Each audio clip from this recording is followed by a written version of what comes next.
And now the next case.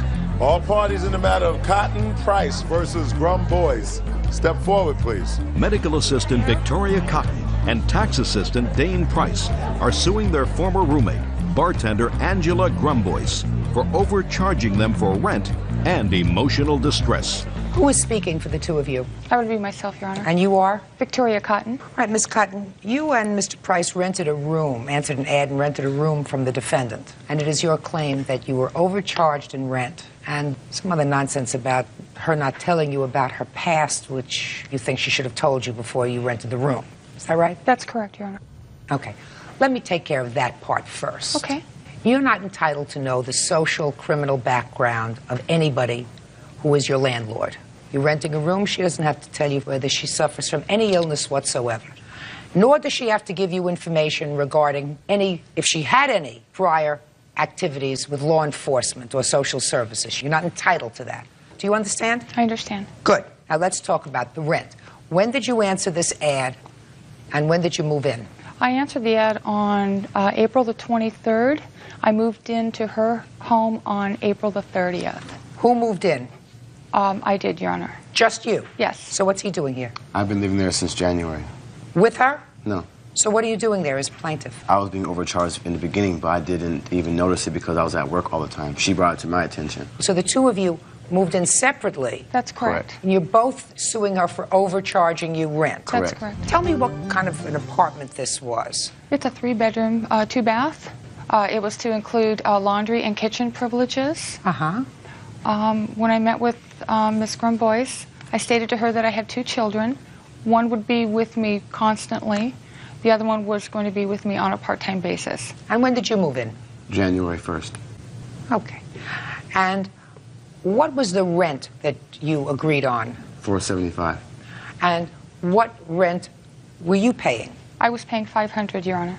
Now, why do you think she was overcharging you in rent? When I first interviewed with her, she had stated to myself and to Mr. Price that we were all going to be paying equal shares of rent and utilities. Shortly after I had moved in, I had noticed some behavior and things that caused me to investigate further. I went to her manager's office at the apartment complex and I inquired as to what the rent was. She told me that the rent was $1,200 a month.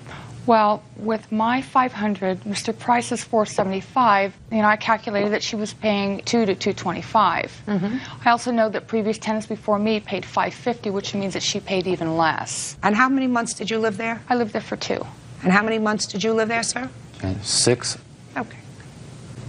So let me tell you a little about what the law is. This is not a rent-controlled situation. This is not a situation where the government does oversight when someone rents rooms in their apartment or even rents rooms in their house.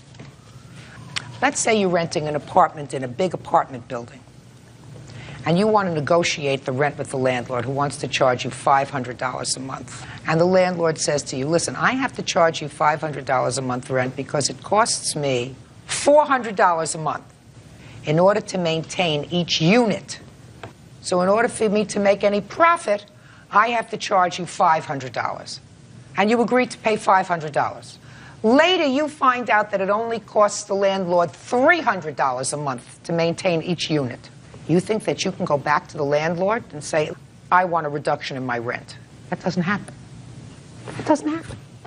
If it's true that she said that to you, that you were going to be sharing the rent equally, that's what they call in the trade puffing. That's like when you go to buy a car and the salesman said, listen, the car costs us $26,000. I'm giving it to you for $50 over that price. And you say, okay. And then you find out that instead of making $50 on the car sale, he made $550 on the car sale. You think he's going to give you back your money? She was cutting her rent. There's nothing wrong with that. Your Honor, she herself is not even on the lease. She's lived there for 10.5 years. Yeah. Then I come to find out we are not even supposed to be there. Her contract specifically states that she is not to be subleasing, although her management company claims that they know that she has roommates. Okay, fine. That's not why you moved out. You weren't evicted, were you? No. Left on your own. She's allowed to do what she's doing. There's no oversight. So you don't have a lawsuit. Do you understand that? But that's the law. Do you understand that that's the law, whether you agree with it or not? I understand. That's what the law is. So you're not living there anymore. Go, be Your Honor, happy, we are have a living nice there. life. Forget it. Goodbye. You were lovely. You presented a very good case. Yeah, right. Plans.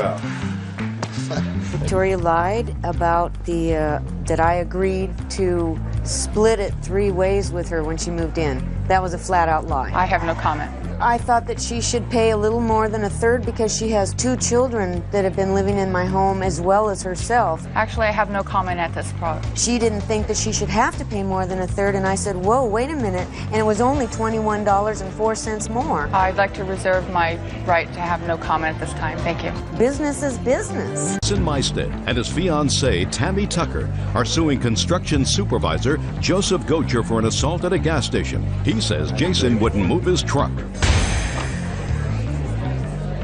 Order. All rise.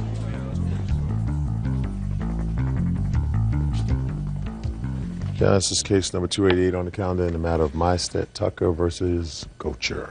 Parties have been sworn in, Judge. You may be seated. Sir, have a seat. Who's going to be speaking for the plaintiff's side? You are. What is your name, sir? Jason. Okay. Now, is your complaint that Mr. Gocher both damaged your car and assaulted you when you wouldn't move fast enough at a gas pump? Yes. The defendant says that you were the instigator of this unfortunate incident. Is that right, sir? Yes, Your Honor. No, all right. Who is this? This is my witness. Was he driving in the truck with you? He was driving the crew truck that we were trying to fuel up, yes. Was he driving in the truck that you were driving? Oh, no, ma'am, I'm sorry. It's a simple question. He was not. He was behind you. No, he was at a separate island. I had parked at another island. Who was behind the plaintiff's truck? The truck that my witness was driving. Perfect. Step up here. Tell me your name. David Wolford. What kind of vehicle did they have? I believe it was a Ford Ranger. You pulled up behind them Yes, ma'am. in order to put gas in your... Truck, yes. What kind of truck was it? It's a big 1-ton. I was pulling a big trailer. Where were you going? We were going to San Francisco on a job, for a job. How many cars were in, or trucks were in the caravan that you were in? There was 2. Where was the defendant's truck in relation to your truck when you pulled up to the gas station? He was the next pump over on the other side. Did he have a gas pump available to him? Was Yes. he putting gas in his truck? Yes, ma'am. And what about you? No, ma'am. I pulled up behind him. Behind him? Yes, ma'am. Behind. Yes. And sat there. My brother got out, and we, walked around there. We sat and waited. And my brother-in-law turned his pump on, come over and give us our gas. Who's your brother-in-law? Joe, I'm sorry. He's the brother-in-law. Yes, ma'am. And he come over and give us the gas card where we can get gas when we got up there. Okay. And he went back in to get coffee and got his coffee, come back out, and the guy was still sitting there, the defendant. Or What were they doing? Ma'am, I don't know. They were just sitting in the truck. Sitting in the truck, yes. Okay. Had they put gas in their car? Yes, they were. Did you see them put gas in their car? Yes, we were pulling in.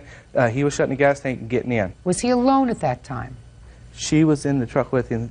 So he gets finished putting gas in his truck and comes over to give you the card so that you could put gas in your truck. Yeah, he started his and started pumping it and brought me the card. And you're sitting behind these people. Now, Yes, what ma'am. happens next, sir? We sat there, and like I said, he went and got coffee. The whole time they were just sitting in their truck. He come back and he hollered, "You guys move your truck." She turned around and looked. And they kept sitting there. He said, "Move the damn truck." And the guy just, about 4 or 5 inches, just burned his tire and stopped. Just sit there. What are you talking about? He just burned his... You mean he moved the truck? Just about 6 inches, just barely burnt the tires, Okay. just enough to make the tires burn. And then my brother-in-law continuously told him, "Come on, move the truck, we gotta go." And she opened the back window and told him, "Wait a effing minute, we'll move the truck." And he told her to shut up. And Who move told the- her to shut up? My brother-in-law. You just shut up, move the truck. Who was And, driving the truck? The gentleman. He was? Yes, ma'am. Go ahead. And Uncross your arms. Oh, I'm sorry. and then he got out of the truck. The plaintiff got out of the truck, slammed his door open, and come out towards my brother-in-law with his fist rolled up. So my brother-in-law, Explain to me. Fist rolled up. Show me what that means. like, he come out like this and come towards you. And my brother-in-law grabbed him by his shirt because, you know, it looked like to me he was wanting to fight. When he come out, it looked like he was going to hit him. So he grabbed him. They started rolling around on the truck. My brother, that couldn't make it today, grabbed my brother-in-law, and I grabbed him, and I was holding him, and all the words stopped, and he relaxed. So I let him go. When I let him go, he took and swung and hit my brother-in-law in his glasses. Hit his glasses, cut his eye. So my other brother let him go because, you know, there wasn't no sense of holding him and letting him get, you know, beat up. So then they continued fighting. Anyway, they wrestled towards the truck, and they separated, and he told his wife or girlfriend, I'm not sure what she is, and told her, come on, get in the truck, let's go. So she got in, he took off, burning the tires out of there. Now let me hear your version, sir. Okay, I was getting gas. Uncross your arms.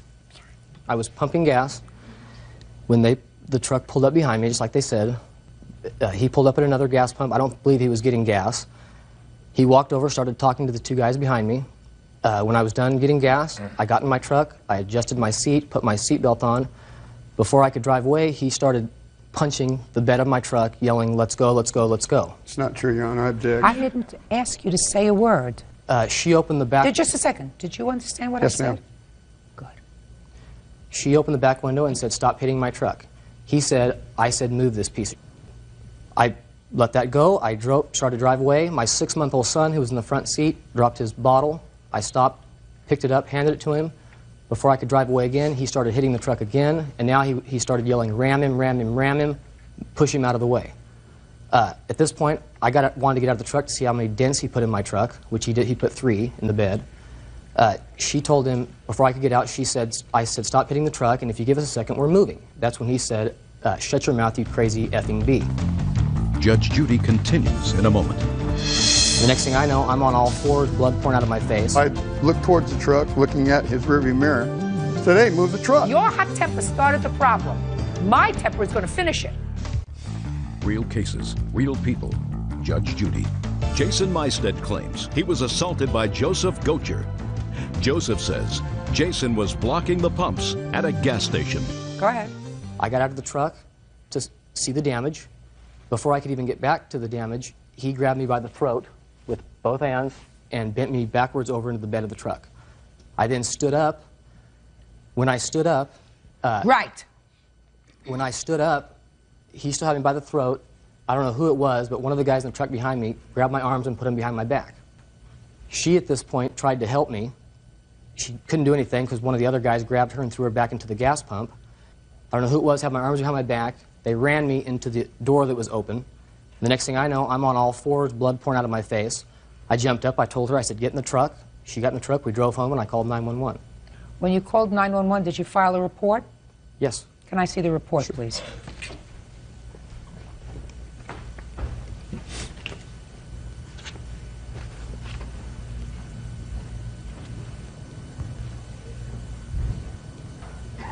Did you know him from before? No. It says when his neighbor, later identified as Joseph Gocher, is he a neighbor of yours? He lives 4 houses down. So what do you mean you didn't know him before? I mean, I've seen him, but I didn't know him. I don't know who he is. 4 houses down from where you're currently living? Yes. Did you ever had any problem with him before? No. And you didn't know his name? No. Who's Robert? It's my brother. Hmm? Well, at least Robert's honest. Robert tried to restrain him because he knows he's got a bad temper. Is that right? Yes, ma'am. Right. Sit down. Now, Mr. Gocher, you want to tell me your version of these events? Yes, ma'am. Upon pulling into the gas station, I put my truck in one stall, started fueling it, and we used a company credit card. It was company vehicles. I then took the card over to Robert, gave it to him while we were waiting for Mr. Meistedt to move. I went into the store, got coffee, came back out. They still hadn't pulled up, but his truck was running. I finished fueling mine, and then I asked Robert, which was one of the other crew members, I asked him what the problem was. And I walked over there to the front of our crew truck. And he said, the guy won't move. He's still sitting there.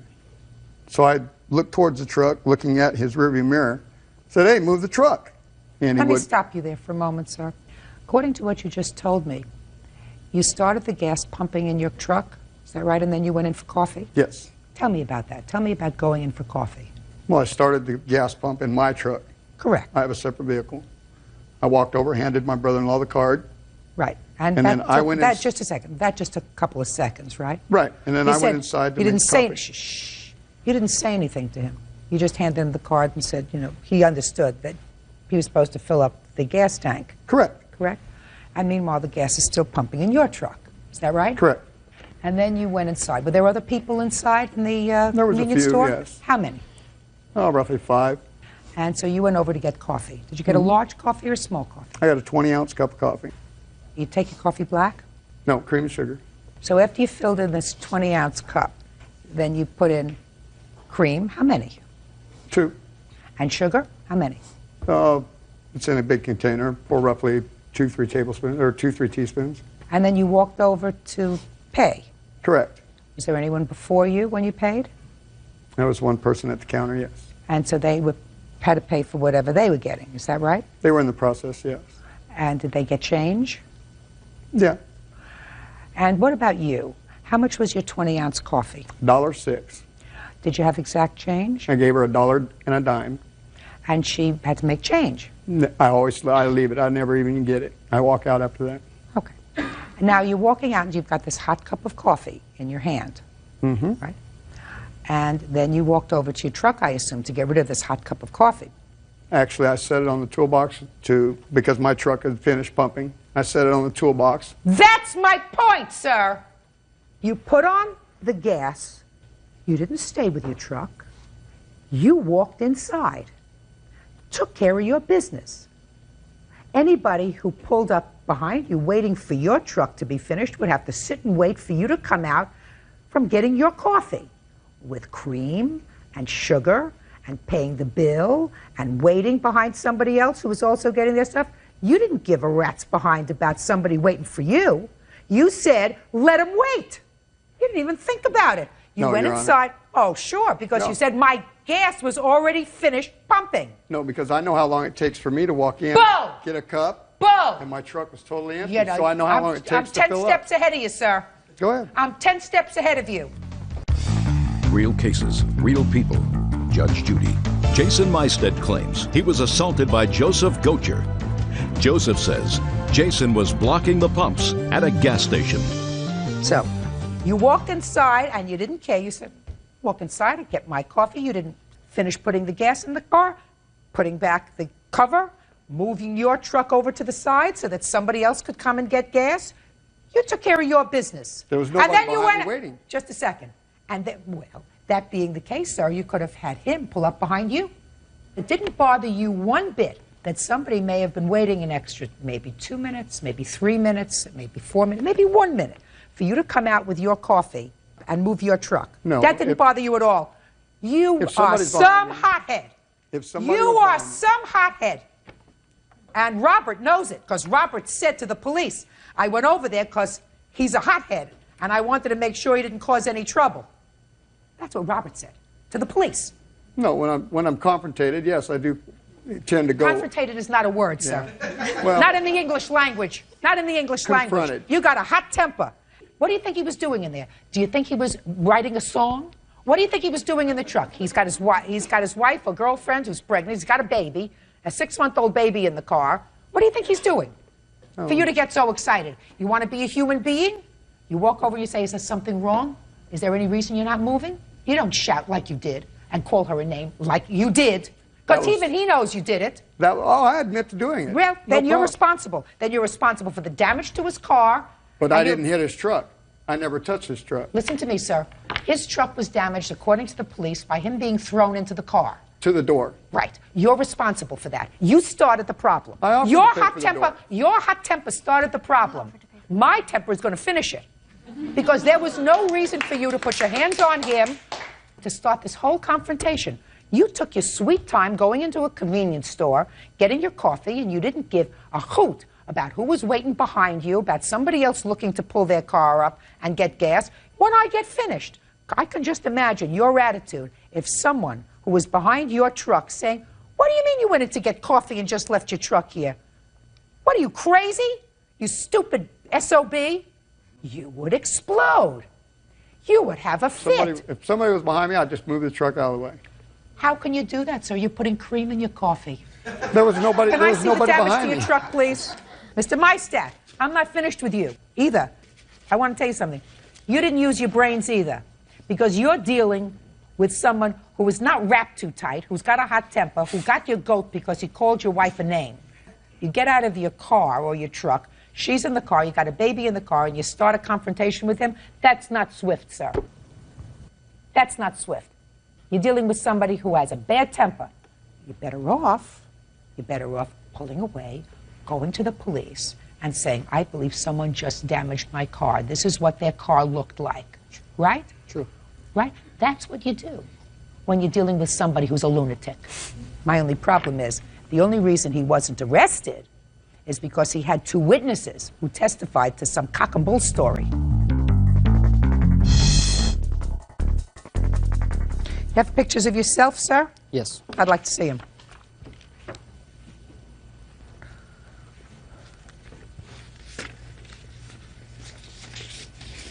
I see a lot of feet pictures. I don't see any injury here, sir. It's the ankle. What happened to your ankle? Well, I broke it back in on June 30th. I just got off a cane when this all happened, and there's a re-injury. Here's my emergency room records of going back in. How much did the emergency room cost you? It was $619. Between the emergency room visit only, which is all that I'm considering, and the damage to the car, which is $1,724, $2,343. Now, what you're suing for is $5,000, sir, because you want also to be paid for lost wages due to assault, to the assault. Yes. What lost wages did you have? Well, like I said, I broke my ankle on June 30th. I was on crutches for 6 weeks with the cast. When I got the cast off, I was on crutches for a month. I went to rehabilitation, was on a cane. That has nothing to do with him. Well, no, I just got off a cane, just got back to work. When he assaults me, and with the emergency room records there and seeing my doctor, I was back on disability for another month. Chalk that up to your own stupidity. I told you that there is a contributory negligence on your part, contributory stupidity. If you would just get off of crutches, he was wife or his girlfriend? I'm his girlfriend. Girlfriend had to take care of you 6 months. You weren't working. You explained to me the wisdom of getting out of your truck to confront him. Well, when somebody's punching your truck, don't I have the right to get out and look at the damage? No, what you're supposed to do when you have a nut who's hitting your car. I didn't know he was a nut. Oh, no? You didn't know he was a nut? You didn't know he was hitting your car because you weren't moving fast enough? And I don't have the right to get out and check out the damage? I'm not talking about right. I'm talking about using your brains. I'm talking about trying to be a little smart, just like you drove off and try to find a police officer. Is that what you try to do? Then you do that first. You don't do that after the damage is done. You try to do that first, especially when you have a baby in the car. I did try to drive away the first time. Yes. And they passed my truck again. So, even more so, the guy's a real nut. He hit my car a second time, and I'm driving away. How many babies do you have? This will be number 2. Grow up. Judgment for the plaintiff in the amount of both the damage and the emergency room treatment, which is $2,343. As far as your lost wages is concerned, chalk that up to the fact that you didn't use good judgment. Because he is a hot-tempered idiot doesn't mean that you react when you have a baby in the car to somebody who's acting inappropriately and like they're not wrapped too tight. That's what you're supposed to do if you're a responsible parent. By the way, is there any reason why the 2 of you aren't married? We're engaged. Is there any reason why the 2 of you who are having a second child, why you're not married? What does that matter? I'm just curious. I said as a matter of curiosity, matter of responsibility. We've been engaged and we plan on getting married, yes. Well, is there any reason, madam, why before you have your second child that you don't decide to make that kind of a Because I don't want to be commitment? pregnant walking down my aisle. I want to... Well, you had some time between the first and the second, didn't you? Yes, I did, Good. and I didn't want to get married in the winter. You want to get married? Nothing got to do with it. Bye-bye. You know, I was under stress to get crew up to San Francisco, and maybe his ankle was hurting him. I don't know. I got out to see how he was going to fix it. I was rude. I do admit that's probably set him off. It was very frightening seeing 2 men jump my husband and one grab me and throw me into a gas pump because I tried to help him. I'll park my truck before I get my coffee from now on. Normal people don't act like that. And I'm really not a hothead. Daycare provider Loretta Naraki is suing her former client, medical billing manager Stephanie Scanlon, for making false charges with social services. Order. All rise.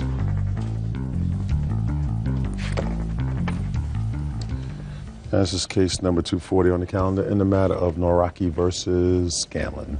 Parties have been sworn in, Judge. You may be seated, sir. Have a seat. Ms. Naraki, you are a daycare provider. Yes. And you were hired by the defendant to take care of one child, a boy. Correct. And it is your claim that when she removed her child from your daycare facility, under the circumstances described here, which you're going to explain to me in a minute, she filed a complaint against you with the state, causing you to lose business, and that the complaint that she filed was really slanderous and not true. Right. Is that right? Yes. Ms. Scanlon says she had every reason to file the complaint that she did, that she has witnessed things in your daycare center that were inappropriate, and that the way you acted with regard to her child was also inappropriate, right? When did you enroll your child in her facility? I enrolled my son Robert the beginning of June of 2002. For how many days a week? 3 days. And how old is Robert? He was at the time 20 months. How did you find the plaintiff? I called up a Suffolk County Child Care Council, and they referred me a bunch of names on a list, which I checked out a few names. Loretta's name was on the list, and I went to her house and interviewed her, and that's how I found her. She takes care of children in her house? Yes. And you're a working mom? Yes. When did the problem occur? Actually, I never had a problem with Lori, the way she ran her daycare. My son went right into her arms when I dropped him off, so I knew that he liked her. The only problem I had was when it came to money, and the problem started the week of her birthday. Her birthday was the day before the 4th of July, where she did inform me that she was taking that day off, that I would have to find somebody to watch my son. And when I dropped him off that day, I paid her for 2 out of the 3 days of the week. You mean the day that Robert would actually be there? I paid her for it. And July 4th, which was a holiday. Right. Is that right? Yes. Why? It's in my contracts. Let me see.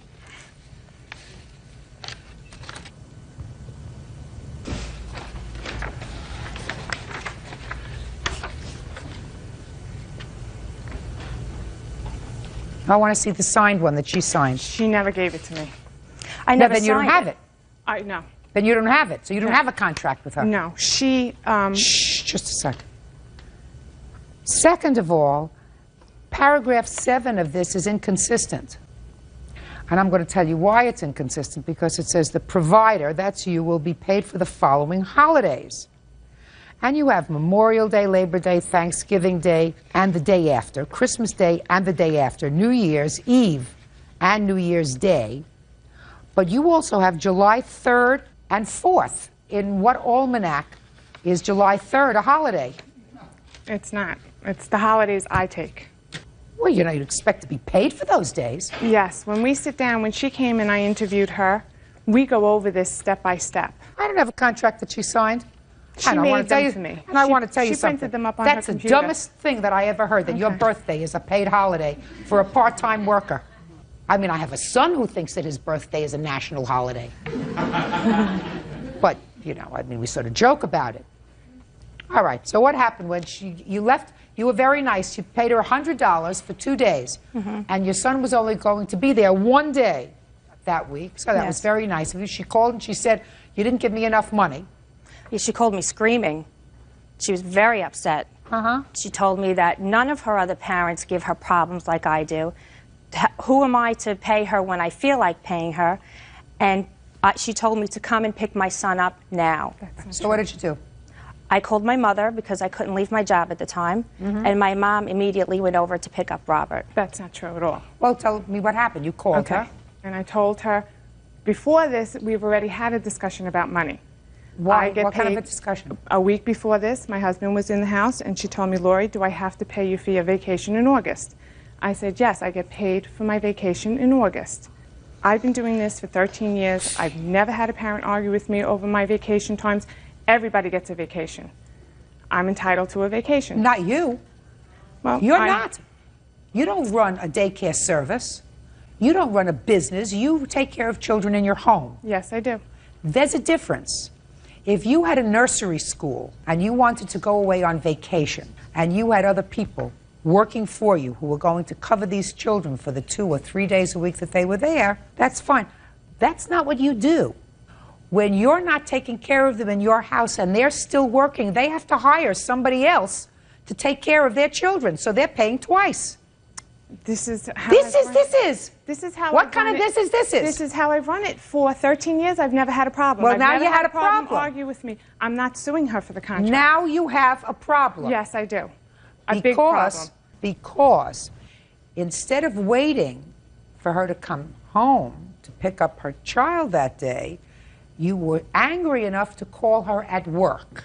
Yes. Now, if I were a parent and I had a 20-month-old baby that you were watching that day, and you couldn't control yourself sufficiently to wait until she came home to pick up her child and say, look, let's sit down and talk about this, but was so angry that you called her at work, even if you didn't tell her to come and pick up her baby, I would have come and picked up my baby. I would have been there in a second. I would have said, I'm not leaving my baby with her. She's mad at me. I don't know if she's going to take this out on my baby or not. She can't control herself sufficiently to wait till I get home. I'm not taking a chance. Now, we don't have a contract. She gave you an extra day's pay that you weren't entitled to for July 4th, but she was a nice person. You wanted your birthday, too. As far as I'm concerned, you wouldn't get it. Is that what you called the state about? No, what I called the state about was how she reacted when my mother came to pick up my son and asked for my $100 back because she did not supply the service to me that I paid her for. I paid her at the beginning of the week to watch him for that day and for the holiday. So when my mother went to pick him up, she was standing at the door with him in her arms and the diaper bag, and my mother said to her, my daughter would like her $100 back. Is that what she said to you? Absolutely not. What First happened? of all, Well, your mother's not here, so she can tell me. Okay, first of all, she came up to my house fuming, banged on my door like she was going to knock it down. Walked into my house, told me, give her grandson. I said, he's all packed up, he's ready to go. I was just about to say, you know what, tell Stephanie to call me when she gets home. This is getting out of hand, this is ridiculous. For $50, this is ridiculous. When she called me an effing, she said, give me my daughter's $100, cursing. I said, let me tell you something, I have kids here, my daughters are here. She goes, yeah, I have cops in my family, you better keep an eye on those girls, meaning my daughters. Now I got frantic. I said, you know what, you need to leave. She goes, I'll leave when I'm ready to leave. I said, you need to leave now. I picked up the phone to call the police. She walked out of the house. Next thing I know, the state is at my door. Judge Judy continues in a moment. She also said that I pushed her mother down the stairs with her son in her arms. From what my mother told me, she was a raving lunatic. Real cases, real people. Judge Judy. Daycare provider Loretta Naraki says former client Stephanie Scanlon filed false charges with social services. Stephanie says she only told the truth. Go ahead. She didn't say about the money. She didn't say any of that. She said I was mistreating the kids. Let me see the report. She said I had people watch. Just a second. Ms. Scanlon, did you report the plaintiff for anything other than what happened with your mother? Absolutely. Well, then what did you say? Well, what I said was that in the few weeks that Robert was in her care, there were more than 2 children under the age of 2. In New York State, including your own child, you're not allowed to watch more than 2 at a time. So she had her child, Jalen, who was under 2, another child, who I won't say his name, and then my son Robert made the 3rd. So she was breaking the law right there. Is that correct? No, it's not correct. I watched 2 children under the age of 2. My daughter turned 2 in June. When did you see more than 2 I saw children? Max and Tony 3 days a week. Who's Max? The 2 children, the brothers. That's good. I didn't watch a child named Max. Okay. At all.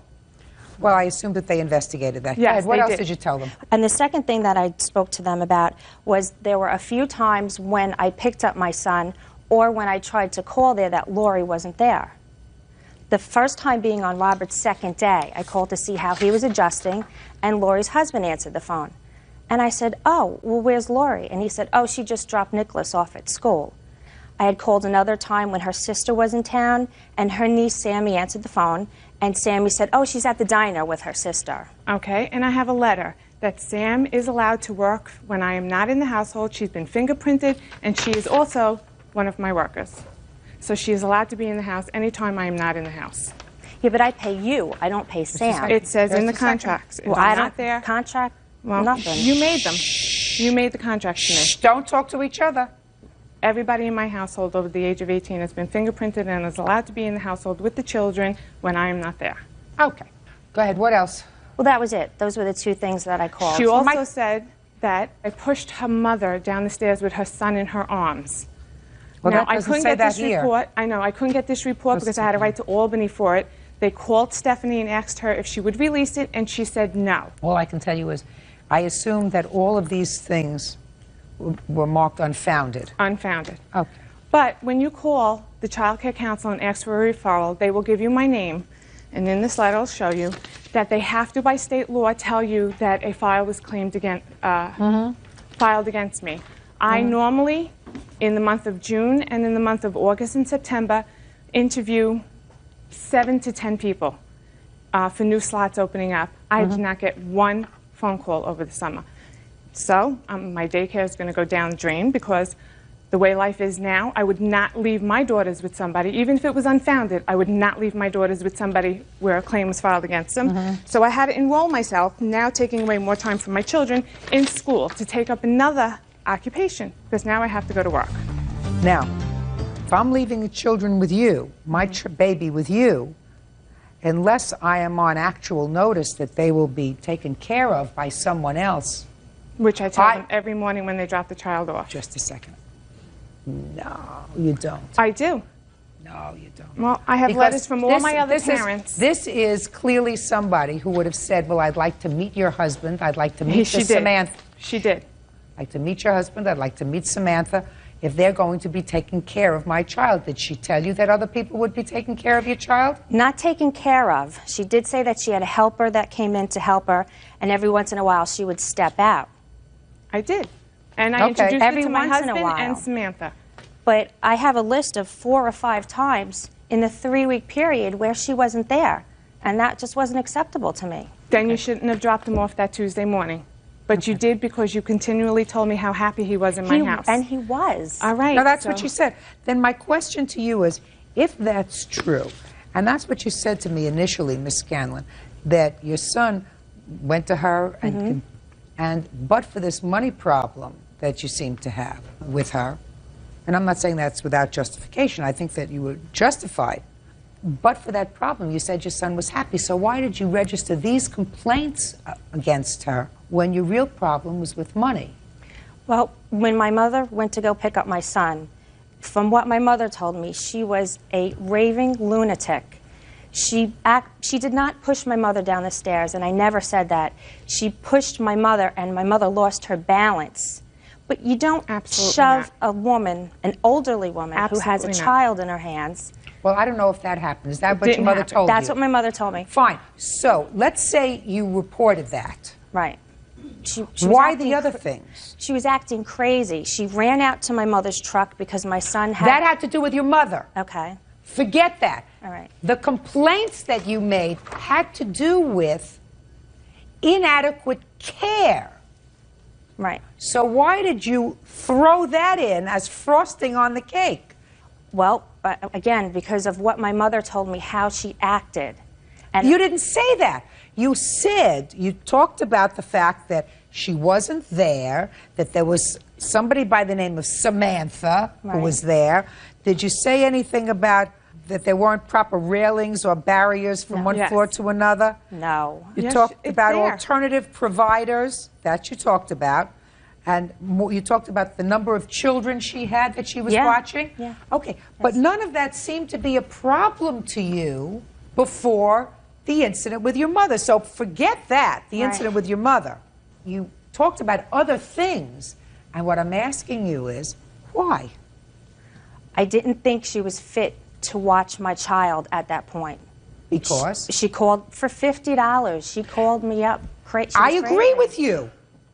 I agree with you. Right. There's no issue about that. I'm just asking you why you threw in these other things. To be malicious. I was upset. But you ruined my life. Just a second. Just a second. You were upset. That's honest. So that was frosting on the cake because you were upset. She had a perfect right to call up to complain about the incident with the money. In all probability, there would have been a complaint generated as a result of that incident anyway. But there would not have been any of this other stuff that I believe you did maliciously. And I think that that's wrong.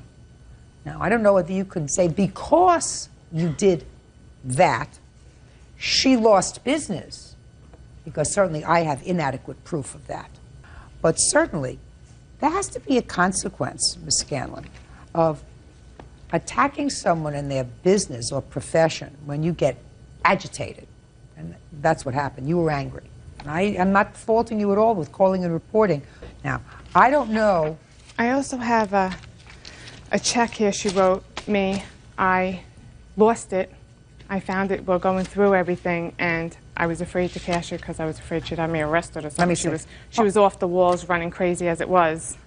I didn't want to add insult to injury. Well, she insisted on cash. Yes, that's what it says in her. And the first week of his care, I gave him a check, and she said, no, no, no, I want cash. Yes. So I said, okay, fine. You know what? I'll bring you cash. And I put a stop payment on the check. Yeah, that week was paid for. I'm sure it was paid for. No. Yeah. I'm sure it was paid for. Because if it wasn't paid for, and this was in June, she would have been on your back. That's what happened. No, it's not what happened. Oh, you want to tell me your version of what happened? Yes, I lost the check. I lost it. Was I going to, tell her, write me another check? I lost the check. It was only the middle of June. She did all this July 3rd, July 2nd. Did she pay you by cash every other time? Every other time. Okay. Absolutely. Okay. Good. I figured I'd find the check and cash it. All right. I don't take care of other people's children. I love what I do. I do it for a reason, to support my kids. If I get no other business coming in, the children I have now will be going to kindergarten in September. So I've just lost an entire business. I worked 13 years to get the reputation. I have letters from every single parent I worked for. Then those parents should be able to refer me. Refer people to you. Absolutely. And Ms. Scanlon, I believe that Ms. Scanlon has to understand that she has to be much more careful. She has an absolute right to, if she has pure motives, and her motives were pure, to call up and say she reacted very, very badly when we had a dispute over money. She reacted unprofessionally. I want to report her unprofessional behavior. But I believe that with regard to the other complaints that she made about you, they were made with a malicious intent. And for that, I am awarding you $1,000. That's all. Parties are excused. You may step out. By the way, if you ever decide to take care of kids again, don't ask for your birthday as a paid holiday. It's ridiculous. I don't think that with a phone call she should be able to ruin a person's life. And she did. She ruined my entire business. She's exaggerating it a little bit. She should have came and talked to me and discussed it with me, not sent her mother over. She was a lunatic. It all came down to money. I feel she's very greedy. The parents are the ones you have to watch. 20-year-old collection account manager Arlene Marin is suing her ex-boyfriend, 20-year-old travel agent Dean O'Neill, for an unpaid loan to buy a car. Dean says the car was a gift until they broke up. Order. All rise. Yeah, this is case number 167 on the calendar in the matter of Marin versus O'Neill. Parties have been sworn in, Judge. You may be seated. Folks, have seats. Miss Marin, the defendant used to be your boyfriend, and according to what I've read in your complaint, you claimed 2 loans to him. One to enable him to buy a car, and the second one after he wrecked the car to have the car fixed. That's correct. The defendant says that the car was a gift. He did acknowledge in his answer that there was a loan to fix the car, but he said most of that loan was paid back, with the exception of several $100s that he didn't pay back because of an incident involving your current boyfriend. So let's get to the car itself. When was this loan, according to you, for the car, and why? Well, basically, when we started our relationship in August of the year 2000, and then he has expressed to me how he had a current car at that time, but he wanted a newer car. He wanted to fix his life, so I wanted to help him become somebody. I wanted to help him with our relationship. I wanted to grow it to be something that we can grow into and be with each other. Get to the car. Get him on his feet. And when he got kicked out of his house by his parents, So my family took him in, and my brother's my witness. And I had spoken to my family. My family didn't agree that I was going to help him purchase a car. Your family did or did not? Did not agree. Well, you should have listened to them. They did not agree to that, but out of my own, will, out of my, I wanted to help him out. But by helping him out, with a verbal agreement that he was going to pay back the car, at least half, and I have the papers here. Pay back the car at least half, did you say? Yes, at least half of the car. And I have the papers here of when we took out the money from the bank, which is proof of... You're talking fast. Because you're talking fast doesn't mean I'm not going to dissect everything that you're saying, Miss Marin. Okay. So you gave him the money to buy the car. I helped him and you purchase the said that you want him to pay it back, or at least pay back half. That was the agreement. That was the verbal agreement. Give me the piece of paper she wants to show me, please, Bert.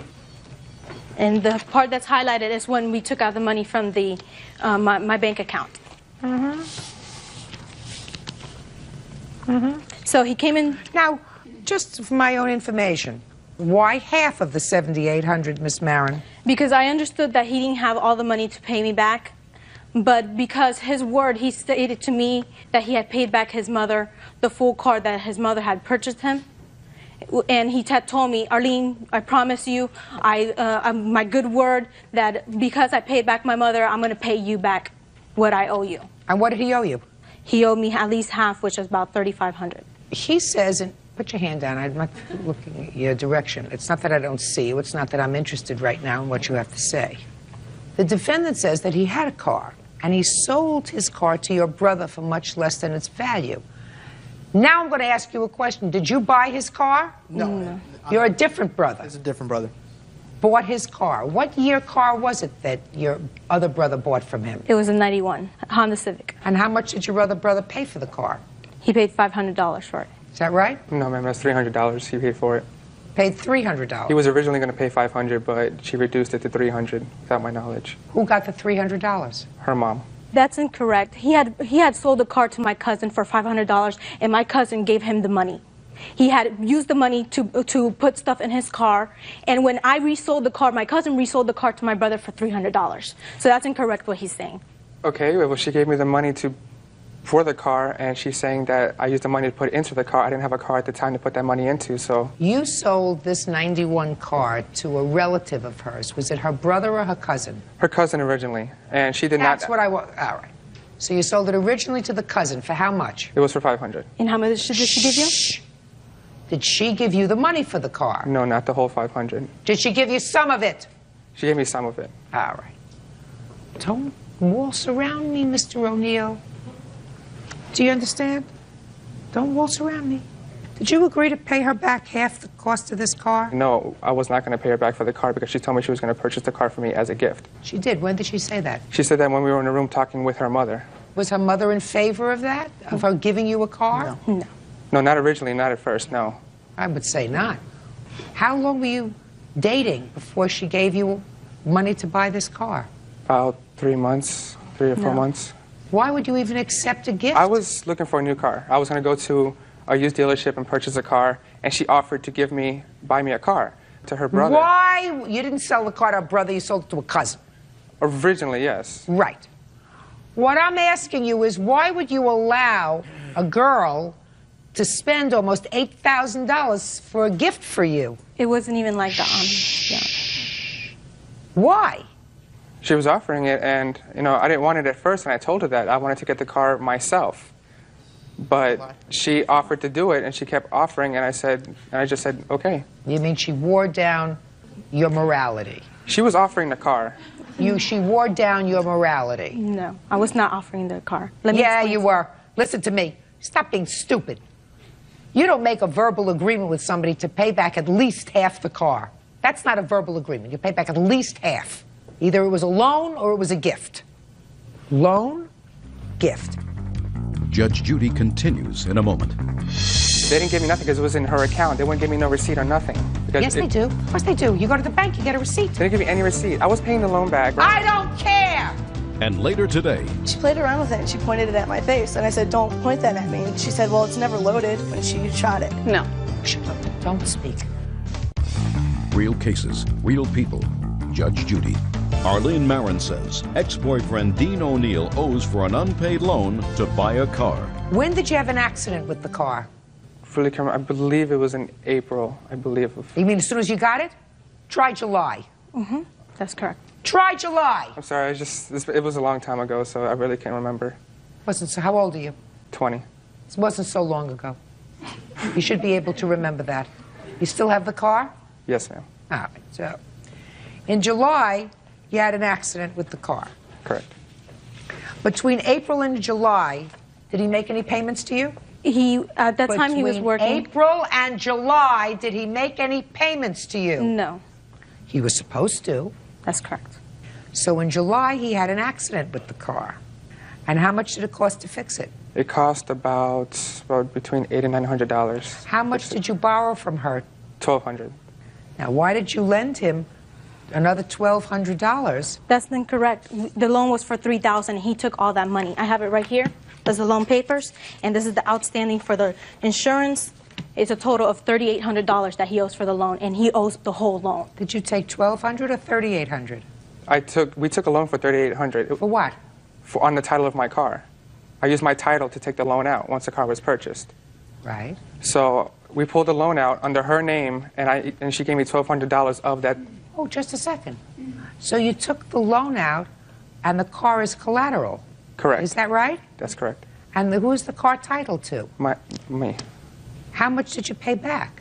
I paid her back about $800. So I was paying her at the end before she broke up with me, and I was paying her a couple months after. What did you do? You took out $3,800 on the car. Who got that money? Well, we did, but she gave me $1,200 of it to use to fix my car. And where went the other money? We took a vacation to St. Augustine. You did? Where else? What else did you spend the money on? I don't remember. I know we gave some of money to her mom. She said that she wanted to give money from that loan to her mom as a gift. I believe That's incorrect. I never used any of those $3,000. He used it all on his car. He bought a wing for the car, he bought a radio, whatever else he bought, he used it all on the car. I never used any of that money.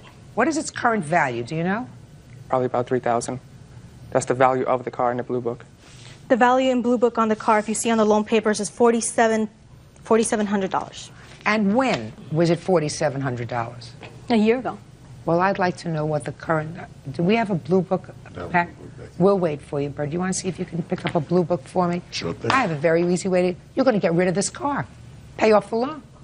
That's very easy. The car's going to be sold. I'm going to create an order that you will, within 5 days, turn the car in to the loan company. Yes. Pay off the car, see what the Blue Book value is, and that's it. Then you're finished. But I sold my other car to hold Brenda. I don't care! What? Say it standing. That car is not worth anymore what the value of the car is. I'm going to check the Blue Book. Because when we purchased that car was in mint condition. That car was it's got a different engine. Took off all the parts, from what the I radio hear, and everything. that car is run down. Maybe. He has it all in his garage. That's your problem. If she's going to be stupid, do you think that the courts are going to worry about that? I'm trying to at least make her as whole as I possibly can, because I think that his actions are unconscionable. But she made him a gift of this car. There isn't a question in my mind about that. She did not, and if it was a loan, she would have had a loan paper, something in writing, not some nebulous, he'll pay me back at least half, and then when he doesn't pay her anything, April, May, and June, she lends him another $3,000 on her name. I mean, that's stupid. Now, I was paying back the loan, okay, and I had forgotten her account number, and I called her to receive the account number so I can pay because I didn't want to see her for the loan because we were broken up at the time. And she wanted me to give the money to her boyfriend to pay the loan back, and I wasn't going to trust that because at the time her boyfriend was threatening me. Oh, be quiet. Could you find the line here, Bert? I really don't read this thing well. And find it in the worst condition. 24-25. Your Honor. What? There's more to this than just the car itself. I mean, we took him in. As a family, we took him and we gave him... He got kicked out of his house we by his we mother. gave him a home. You know, he betrayed us. And not only... I know my sister did wrong because we didn't agree with her, the decision, in giving him that money. Where'd you get the money from, by the way? I got, because I have cerebral palsy, and then I got the loan, well, it's not a loan, it's an annuity payment because my father sued the doctor that delivered me. Don't be so generous with your money. I know. How much money did he pay back? He says he paid back $800. Is that right? No, He didn't pay back anything. I can show you proof. I'm the one who's paying those loan payments. Just a second. Show me proof that you gave her $800. I didn't give it to her directly. I was paying the bank, and I was giving the cash to the bank. Now, I was paying the bank back. Bank gives you receipts if you pay cash. No, they didn't give me nothing because it was in her account. They wouldn't give me no receipt or nothing. Because Yes, they do. Of course they do. You go to the bank, you get a receipt. They didn't give me any receipt. I was paying the loan back. Then you're as stupid as she is. Then you're as dumb as she is. And if I could also add that she wanted the money that so bad that she actually made an attempt to make a false statement on my father's credit report and filled out a credit card application. And she didn't receive this letter, so she wrote another one to see if she got the letter, and we got this one. Who cares? What is he talking about? It has her address and her name on it. Who cares? What does that have to do with the money that you owe her? Because she was trying to get the money from me, so she was making an attempt to get money from my father. You were hiding from us. And I did not make any attempt to get anything from There's her address and my father's name on it. Because you lived in our address. Listen to me. You're going to sell the car because you didn't make the payments like you were supposed to. $3,000. If you get 2 for the car, it still means you owe her $1,000. You've driven the car for a while. I hope you've enjoyed it. Judgment for the plaintiff in the amount of $1,000 plus an order that the car is to be sold forthwith, and the money is to be remitted to her. The other $2,000. Thank you. That's all. Excused. You may step out. After she broke with me, I just left her, and now she's coming back to get my car. It's what he did to us as a family who took him in when his own family didn't want him. I heard her talking in Spanish with her boyfriend to get up again and kick my sons. His mother and his father both threatened me. She's a liar, she's a thief, and she committed a lot of fraud. I have done nothing to them. She will go to jail, I promise you.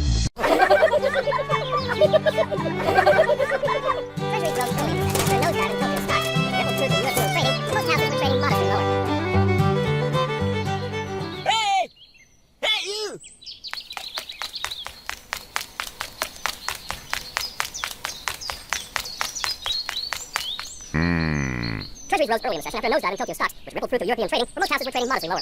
Okay.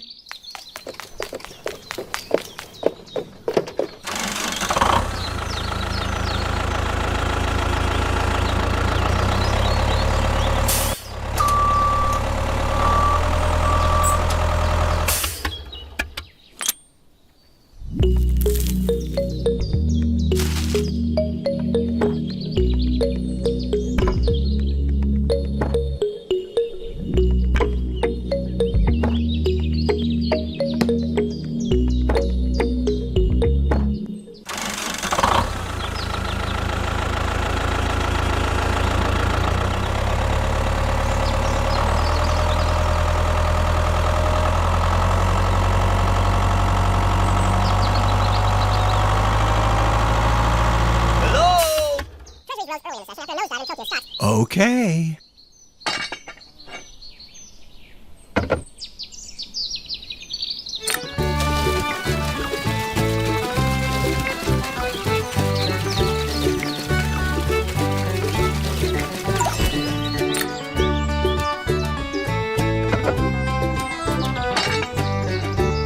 Thank you.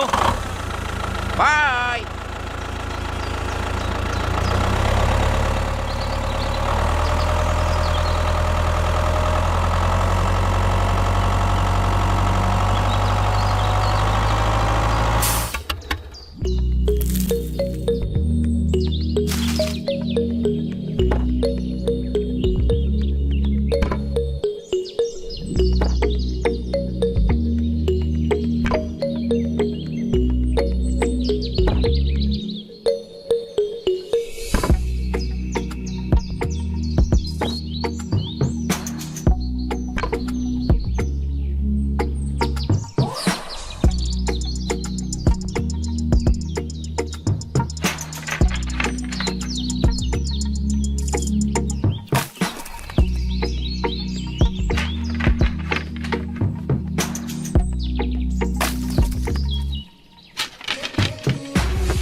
Oh no! Okay.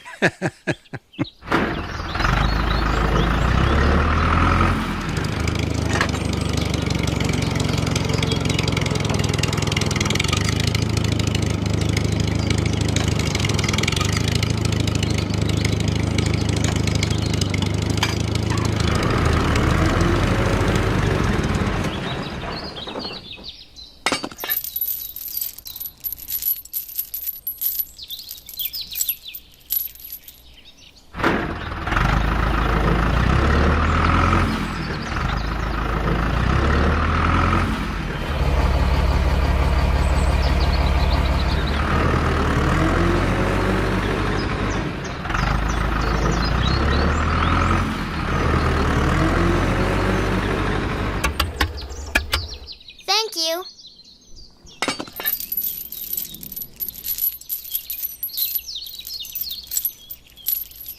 Bye!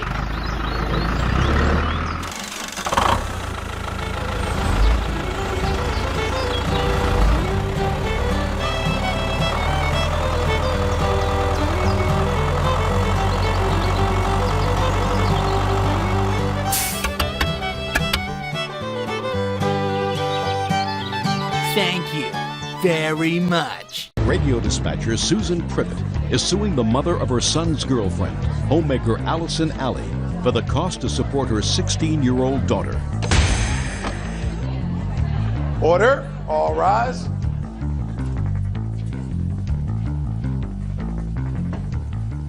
Now, this is case number 77 on the calendar in the matter of Privet versus Ali. Parties have been sworn in, Judge. You may be seated. Folks, have seats. Miss Ali, is this your daughter? Yes, it is. Is that your son? Yes, ma'am. Getting the picture. It's going to be a familiar picture. Miss Privet, according to your complaint, the defendant's daughter, this young lady, moved into your house with your permission. Yes, ma'am. And I gather that she had gotten into a teenage snit with her mother and left the house, came to your house. When was that? Right after my birthday in September of 2001. Does she still live there? Yes, ma'am. Now, am I correct in assuming that the way you know her is through your son? Yes, ma'am. They're boyfriend and girlfriend. How lovely. And how old is your son? He's 20. You want the defendant to pay support Yes, ma'am, for I do. her 16-year-old daughter. Yes, ma'am, I do. And she's been there since September, so coming on to a year. What do you have to say about that? I have to say about that first of all, my daughter has a home with me. Second of all, I do take care of my daughter financially. I take her to all her doctor appointments. I pay for anything the insurance doesn't. I pay for her birth control. I'm not sleeping with her. I pick her up if she gets sick from school. Miss Ali. I'm not going to give her money for my minor daughter to stay away from home. You're not following my Well, I didn't comment? understand you then. What do Because you mean? didn't let me finish. I'm sorry. Do you have other children at home? No, I don't. Who else lives in your home? Just me and my boyfriend. Does your daughter get along with the boyfriend? She never gave him a chance to get along with him. So the answer is no, she doesn't get along with him. Mm-hmm. Does he work? Oh, she's a nurse. Has she always lived with you? Yes, she has. Ever been out of your care for 16 years? Yes, she has for When? a short period of time. When? For 3 months in the year of 2000. I was in a drug program for 90 days. So there was a time when you were not doing much parenting for her. Exactly. About how many years was it that you weren't doing parenting for her? It wasn't years. It was Well, if 3 you went months. No. You didn't go into a drug program because you didn't have a problem. You had a problem, which is why you went into the drug program. So how long was your problem? A year, 2 years, 3 years, 4 years, Oh, 5 I'm years? sorry. 2.5 years. So for a period of at least, if you say 2.5 years, it was probably more, you weren't doing much parenting for her. No, it was 2.5 years. Okay. Now, what about your daughter's father? Does he pay child support? Yes, he does. How much does he pay in child support? It's $115 a week, but half of that is arrears, what he's owed me from $24,000 past child support. Have you gone into court to seek the court's assistance in having your daughter returned to your house? No. Have you gone to the police to have your daughter returned to the house? Yes, I did. And what time did you go to the police? When she first left home.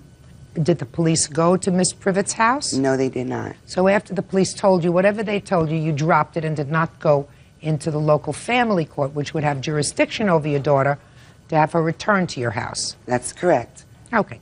Are you employed? No, I'm not. Stand up. Tell me your name. Danielle Felix. What happened when you left home? What happened? What do you mean? Why won't you tell me why you left home? Well, my mom had a drug problem, and I didn't really like her boyfriend. He was too demanding and trying to be more of a father-like to me, but I've only known him for 3 years, 3 months, sorry, before then. And my mom was too busy with her other stuff. Like What other stuff? Drugs. Was she still using drugs when you left home? That's a lie. Shh. What kind of drugs was she using? Pain pills. She's been on pain pills for a while now. What kind of pain pills, do you know? Oxycontin, like Percocets, Vicodins. Is that the nature of her drug problem before she went into rehab? Yes. Same pain pills? Yes. How long has your mother been doing pain pills? Since I was about 13. Prior to that, did you have any problem with your mother? No. At Miss Privet's house, do you share a room with your boyfriend? Yes. You do? Yes. Miss Privet, that's inappropriate. Yes, ma'am, I know that. That's inappropriate. I know. Why do you permit it? At first, when she first moved in with us, she was sleeping on the couch, okay, and it was right next to my son's room. And when I went to sleep at night, I didn't know that they were together until one morning I woke up and I found them together. And, you know, I told them I had a problem with it, and they pretty much told me, well, Miss Allison Alley was buying their condoms and birth control pills, so I figured that it was, you know, okay, she was, I know it's wrong and it shouldn't happen, but I don't want to lie to you and tell you that they weren't No, I sleeping know. together. I you know, got it. so. I got it. I got it. Judge Judy continues in a moment. I have a sense that her mother is still abusing painkillers. Quiet! Didn't say anything. Good. And later today. That is a lie. Did I look at you? No, ma'am, she's lying. But you're going to have a turn, Mr. Walton, and your turn will come when I say it's your turn. Real cases, real people. Judge Judy. Susan Privet says the mother of her son's girlfriend, Allison Alley, owes for child support. Susan claims Allison's 16-year-old daughter is now living with her.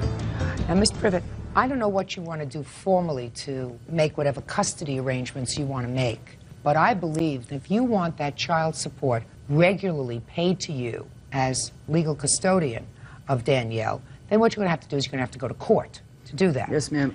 Where is your father, Danielle? My father's at home right now in Pompano. Your father knows about your living condition? Yes. Do you visit with your father?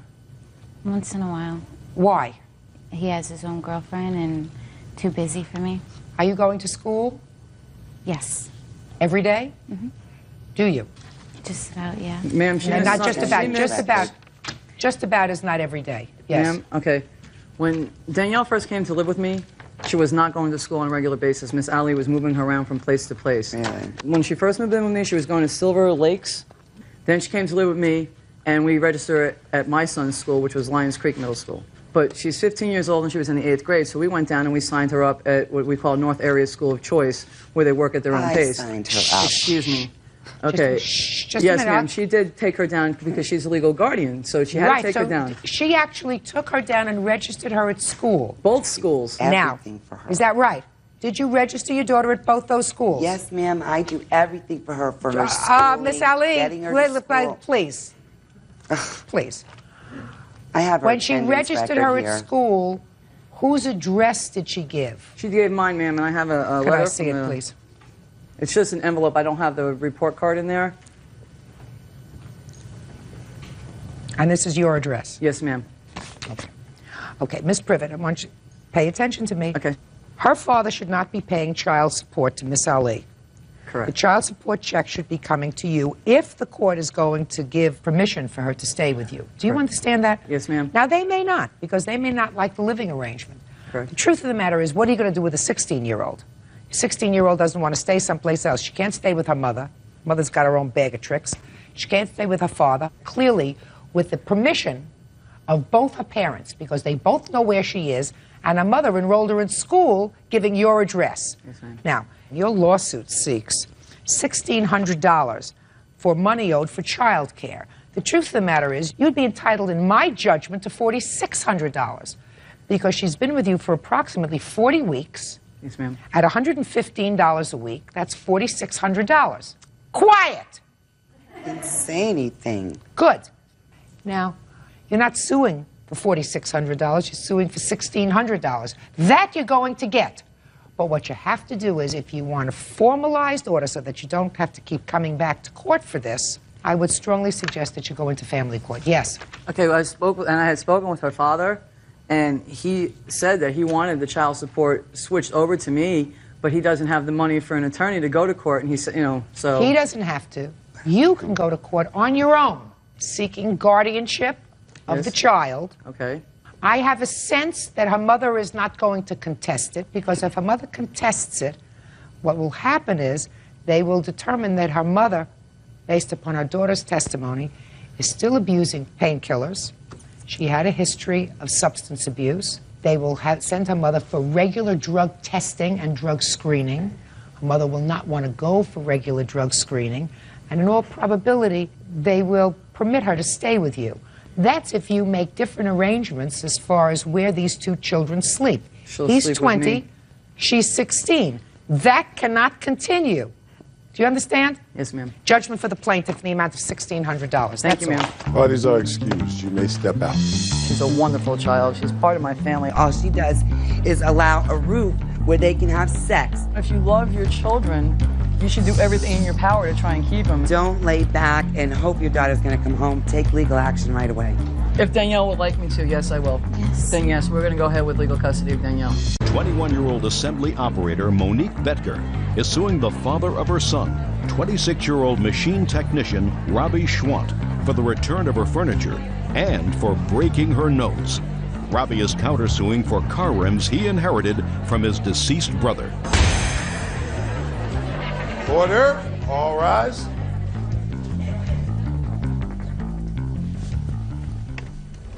Yeah, this is case number 206 on the calendar in the matter of Betker versus Swant. Parties have been sworn in, Judge. You may be seated. Folks, have seats, please. Ms. Betker, you and the defendant lived together for a couple of years, well over a year ago. Yes. And you have a child together. How old is the child? Almost 2. And it is your claim that the defendant owes you for furniture that he has that you believe was either yours or at least both of yours, and for an assault that you say he perpetrated upon you, causing you to have a broken nose and substantial medical bills. Mr. Schwant says that the furniture was his, and he says that you started the fight that resulted in whatever injury you had. As a matter of fact, the charges in that case, he says, were dismissed because you acknowledged to the court that you hit him first, and he is counterclaiming for something about his deceased brother's car rims, right? Yes, Your Honor. So, tell me about this separation in August of 2001. He got possessive. I switched shifts to second shift, different plant. He accused me of cheating on him. I went out one evening after work with a couple of friends, and I come home the next day because I was too drunk to drive, and the door locks were changed. Where was your child at the time? My mother. Is that when this incident happened that caused you to have a broken nose? Yes, because I went the next day to receive my belongings, and we started arguing. He kept following me around the apartment. I noticed most of my stuff was broken. So what happened?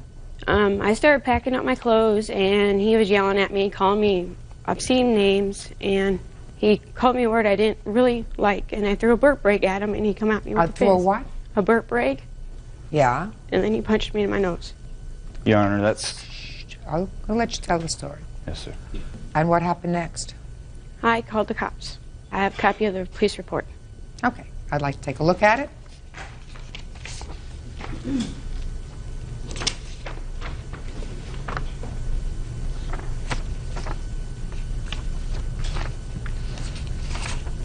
Now, can you explain to me why you waited a year? Forget the incident involving your broken nose for a second, or this has bloody nose. You'll show me the bills later. Because I assume you went through a criminal proceeding? I never actually went to court, Your Honor. Really? While I was in jail, the judge had reviewed the case and dropped all charges against me. Do you have a report on that? Do you have any No, paperwork Your on Honor. that? How long were you incarcerated?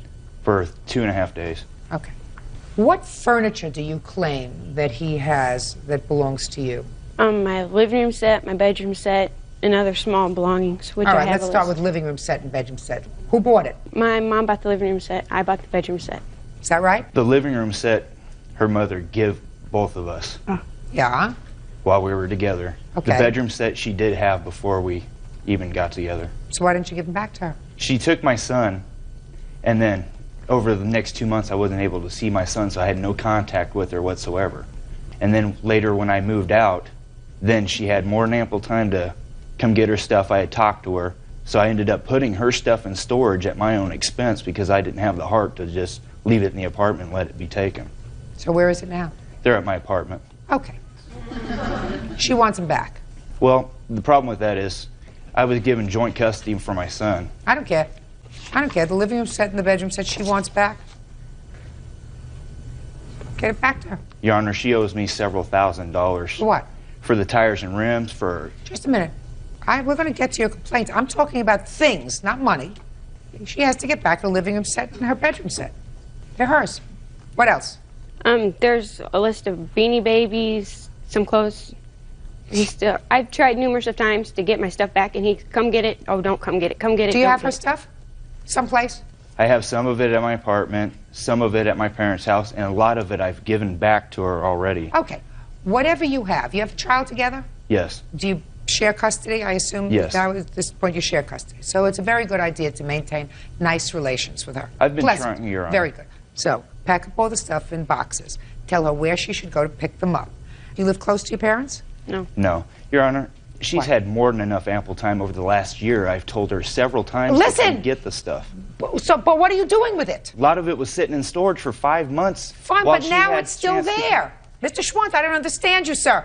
Now it's there. You said you have some of it at your house, you have some of it at Correct. your parents' house, right? Yes. Get it together and give it back to her.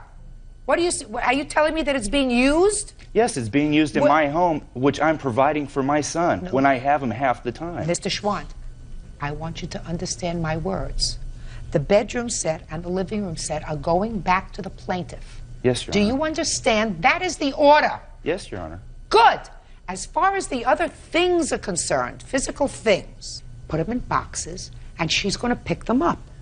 And I'm going to suggest, Mr. Schwantz, that if you don't want to be an immature baby, you put them in boxes, wrap them up nicely, store them nicely, so that you don't have any quarrel with her. Because you have a child who's 2 years old, and for the next 16 years, you're going to have to get along with each other. So don't make a mountain out of a Beanie Baby. Do we understand each other? Yes, Your Honor. Okay, good. Then don't speak anymore. Now, you want to tell me, he says that it wasn't just a throwing of a rag in his face, that you slapped him first. Is that true? That's false. Want to tell me what happened? We had gotten into an argument. That I know. Okay. The argument got heated. I called her, and she turned around. She had a rag in her hand and hit me with her hand. And after The rag in it. Yes, with the rag. She was holding it in her hand. She hauled off and slapped me across the face. Slapped you. And what did you do to her? I turned around and I slapped her back. Slapped her or punched her? Slapped. Judge Judy continues in a moment. Her mother gave you the living room set. Gave to both of us, Your Honor. Didn't make any difference who you were.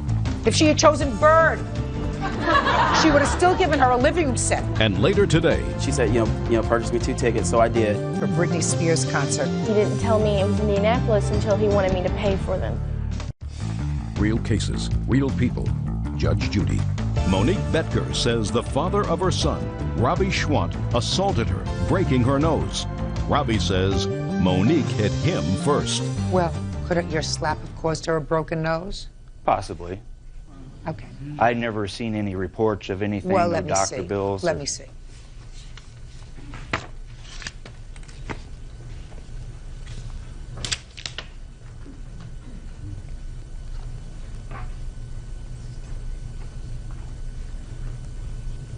Where does it say he had a broken nose? They couldn't find that paper, but it does say that It I had a doesn't fractured say. It nose. says nose possible fracture. It says headaches, whatever, and it says nose injury, possible fracture. And you declined x-rays, is that right? I did a couple weeks after that. You have the results of those x-rays? No, I don't. Well, then I can't help you. If you slapped him and he slapped you back, unless I have proof that he overreacted, reports don't indicate that you had any more than a bloody nose. Okay. 5 days. You got the order. Now let's get to your counterclaim. Your counterclaim is something about your deceased brother's rims. I'm ready to hear you, Mr. Schwann. Before my son was born, while she was still pregnant with my son, we purchased together, but in her name, a 97 Ford F-150. My brother, who was deceased now, had some tires and rims that were on his truck that was similar, only a year newer. The truck was going to be repossessed by the bank. The bank wouldn't let us take over the payments on it, so we had these rims that we had nothing to do with. So we put them on the F-150 that me and her had got, with the understanding that if anything happened between us, the rims were to be returned. Go ahead. Okay. When she left, she took the truck with her, and I asked for the rims back, and she refused to give them back. Yes. And she still refused to give them back up until the time the vehicle was repossessed. And? And... So? Well, they belonged to me. They were one of the last things that I have of my brother, who died 2 years ago. You mean it's like a class ring? His rims for his car is like a class ring? No, but it's a remembrance of my brother, who's deceased now. That's what I didn't get from your counterclaim, sir, that the rims had sentimental value to you. Yes, they did, Your Honor. Mr. Schwann, if you were old enough to make a child, you're supposed to be mature enough to make reasonable judgments. To even come into a courtroom and suggest that tire rims are a sort of sentimental symbol of your brother that she took away when she took your truck, and you want her to somehow, and the truck is repossessed. Yes. Right? So that she doesn't have the rims anymore. Right. So you want her to give you money, and that somehow will make you feel better. You'll have the money to look at that will remind you of your brother. I never wanted any of this back until she brought this upon me. Only thing I wanted... Just a second! You have her stuff. You have her things. Yes. The rims for the car are not yours. You neither purchased them, they were not bequeathed to you. Yes, they... No, they weren't. Show me a copy of the will where your brother left you his rims. He didn't have a will. All right. They were not bequeathed to you. They were sitting on a car that was going to be repossessed. You put it on a car that was in her name, and she left with the car. Period. End of discussion. This is her furniture. According to you, she came into the relationship with the bedroom set, and her mother gave you the living room set. That's hers. Her personal property. Both of us, Your Honor. Sir, you had nothing to, you were just a thing. Do you understand? She would have given it to her daughter and the person, the other significant person in her daughter's life, irrespective of who that person was.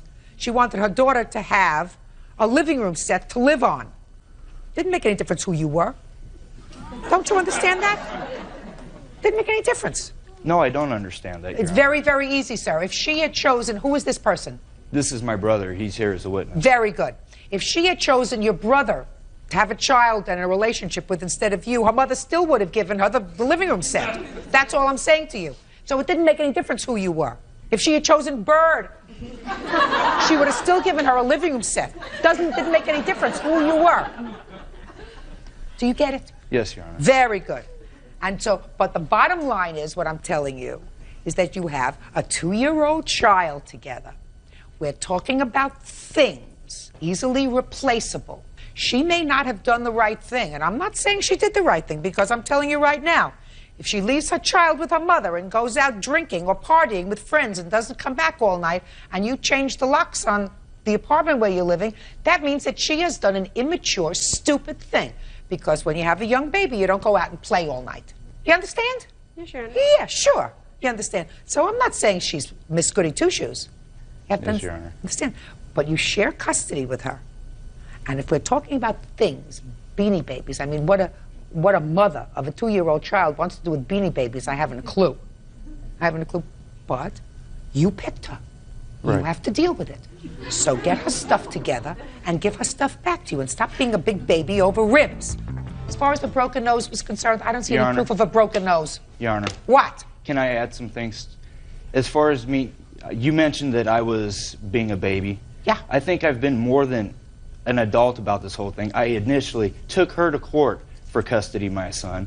I've had my child support taken completely out of my check, so I never have to even deal with it. It's always paid up. Good. I fought her for over a year to get joint custody, and she still refused to have my name even on the birth certificate. Okay, something. You picked her. Right, and that was my mistake. You but picked I've got her. a beautiful son. out You of it. picked her.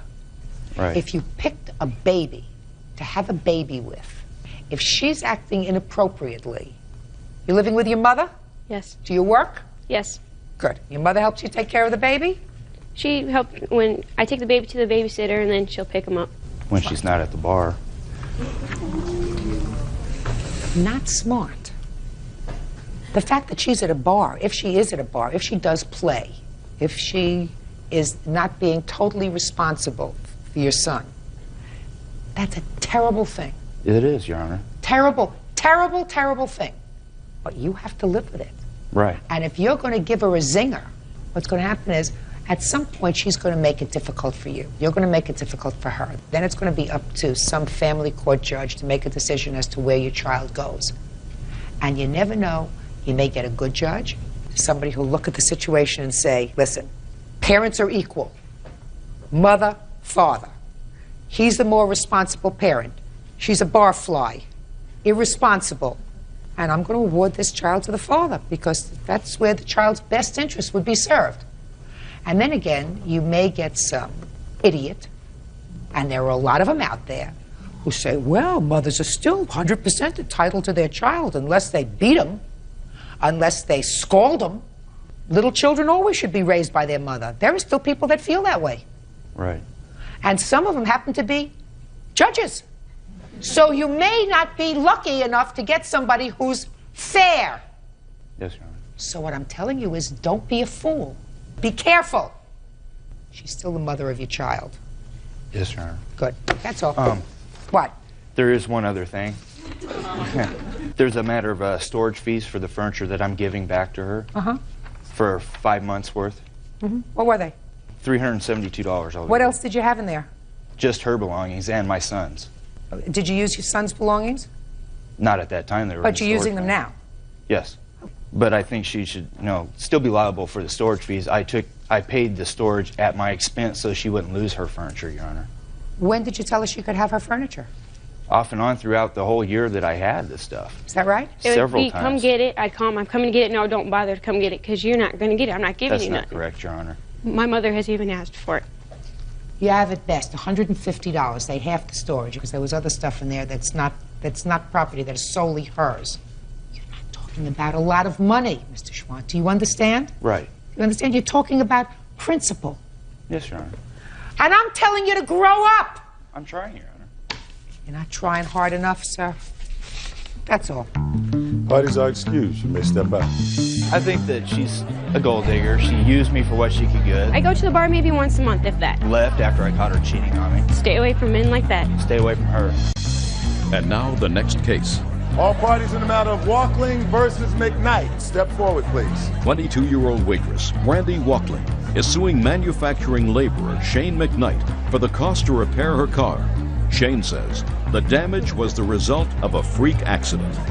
Miss Walkling, you do not know the defendant, is that correct? Correct. No, I serve him every once in a while in the bar I work in. But other than that, you have no relationship with him whatsoever. Right. It is your claim that his car hit and damaged your car. Correct. I want you to tell me when that happened. That happened on March 8th. Where? In the parking lot at the bar that I work at. What time? I get off work about 1:30, 1:45 a.m. Tell me what happened. I walked out of the bar, just got off work, and I noticed the rear end of his car was like sitting about this far from the side of my car, which I'll show pictures in a minute. And it was running, and the reverse lights were on, and the keys were in it, obviously, and it was locked. And so I didn't know what to do. So we went and we got the police, and eventually Shane came back, and he went through the parking lot a couple times, obviously, because he had been drinking. And he had claimed that his car had went from this point in the parking lot here and reversed itself all the way into my car while he was gone getting his extra set of keys. Real cases, real people. Judge Judy. 22-year-old waitress Brandy Walkling is suing manufacturing laborer Shane McKnight for the cost to repair her car. Shane says the damage was the result of a freak accident. So what he's saying is he locked his keys in the car, He wasn't in the car, and therefore he's not responsible if his car rolled and damaged your car. That's your defense. Is that Correct. right, sir? Yes. And the car, when you arrived back in the parking lot, was not where you had parked it. That's Is correct. that right? Yes. The keys were locked in the car. Yes, ma'am. So clearly nobody had gotten into the car to drive it. It had to have rolled from one place to another. I disagree. Tell me what you think happens. There was a bunch of people from the bar where he made an attempt to get into the car. There was a guy there with one of those Jimmy type of bars that goes in between the window and the door. Several attempts were made to get into the car using that. And so I left to go call a tow truck to have them come out and unlock the door. And by the time I got back, the car had moved into the position that she claims. So so you don't know what happened to the car? Well, I maintain that one of the guys that was using the Jimmy to make an attempt to get into the car did get into the car while I was gone, backed it up, staged the whole thing. That's okay, what I so think. let me understand your defense, sir. Your defense is that while you were gone, one of the people that you had asked for help Yes. had, in fact, gotten into the car, backed it up into her car. Yeah, about 3 inches or so away. It wasn't even touching when I arrived. Well, maybe it bounced off. She's not here because her car wasn't damaged. Right. She's here because her car was damaged. And then when he realized that he had backed it up into her car, got out, left the car running, and relocked the car. Yes. That's your defense? Yes. I want you to hum for me the theme from The Twilight Zone.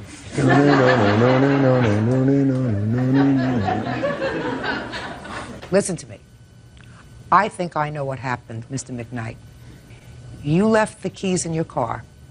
The car was running. And you left to go get a tow truck.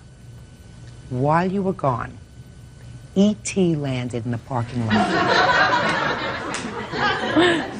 With his little finger, you know that long finger? Managed to get in, unlock the car. But nobody could see him because you have to be under 10 years old to see him. Got into the car, backed into her car, right? And then the ship took off. Let me see pictures of the car, please.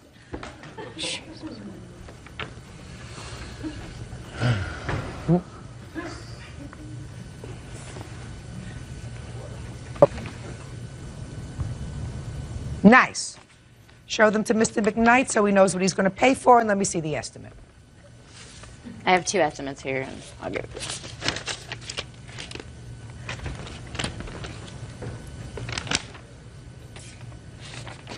Cheaper of the 2 estimates is $1,046. Correct. Judgment for the plaintiff. That's all. Thank you. Parties may phone home. Step out, please.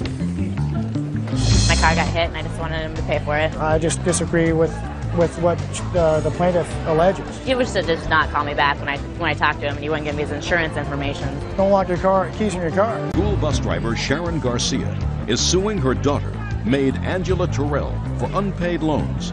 Angela is countersuing for the return of her belongings. Order. All rise. Quiet in the courtroom, please. This is case number 170 on the calendar in the matter of Garcia versus Terrell. Parties have been sworn in, Judge. You may be seated. Ladies, have seats, please. Miss Garcia, the defendant is your daughter. Yes. Without going into too much history, there did come a time when, according to you, and I believe that your daughter acknowledges that you loaned her some money for 2 things. First, for a sofa that she wanted. Yes. And then a car loan. Then there came a time when your daughter was having some difficulty. She moved in with you. Correct. Is that right? With her children. Yes. And she put a lot of her stuff in a storage unit that was in your name. That's correct. That's her counterclaim. Her counterclaim is that you locked the storage unit and she can't get her property. Right? Yes. How long did you live with your mother? From October 2001 to February 2nd, 2002. And when did she lend you the money for the couch? March 2001. How much did she lend you at that time? I believe it came to $26 and some odd dollars, $2,600. When you moved in with her, what happened to the couch? Well, when got laid off and moved out of my apartment, she got a U-Haul, she got a storage unit. We moved everything to that storage unit. Where is the couch now? From what I've heard last, that she has moved it out of the storage unit and moved it into her house. Where's the couch now? In my basement. Did you make any payments on the couch? No. None? None. We had an agreement that when I got my income taxes back, because I had a whole year to pay on it, I had till April 2002 to pay for it, that I would give her the money for it. You don't need the couch, do you? No. So you're perfectly happy to return the couch to her if she pays the money? Correct. That's fine. That takes care of the couch. Now what about the car? Did your mother lend you money for a car?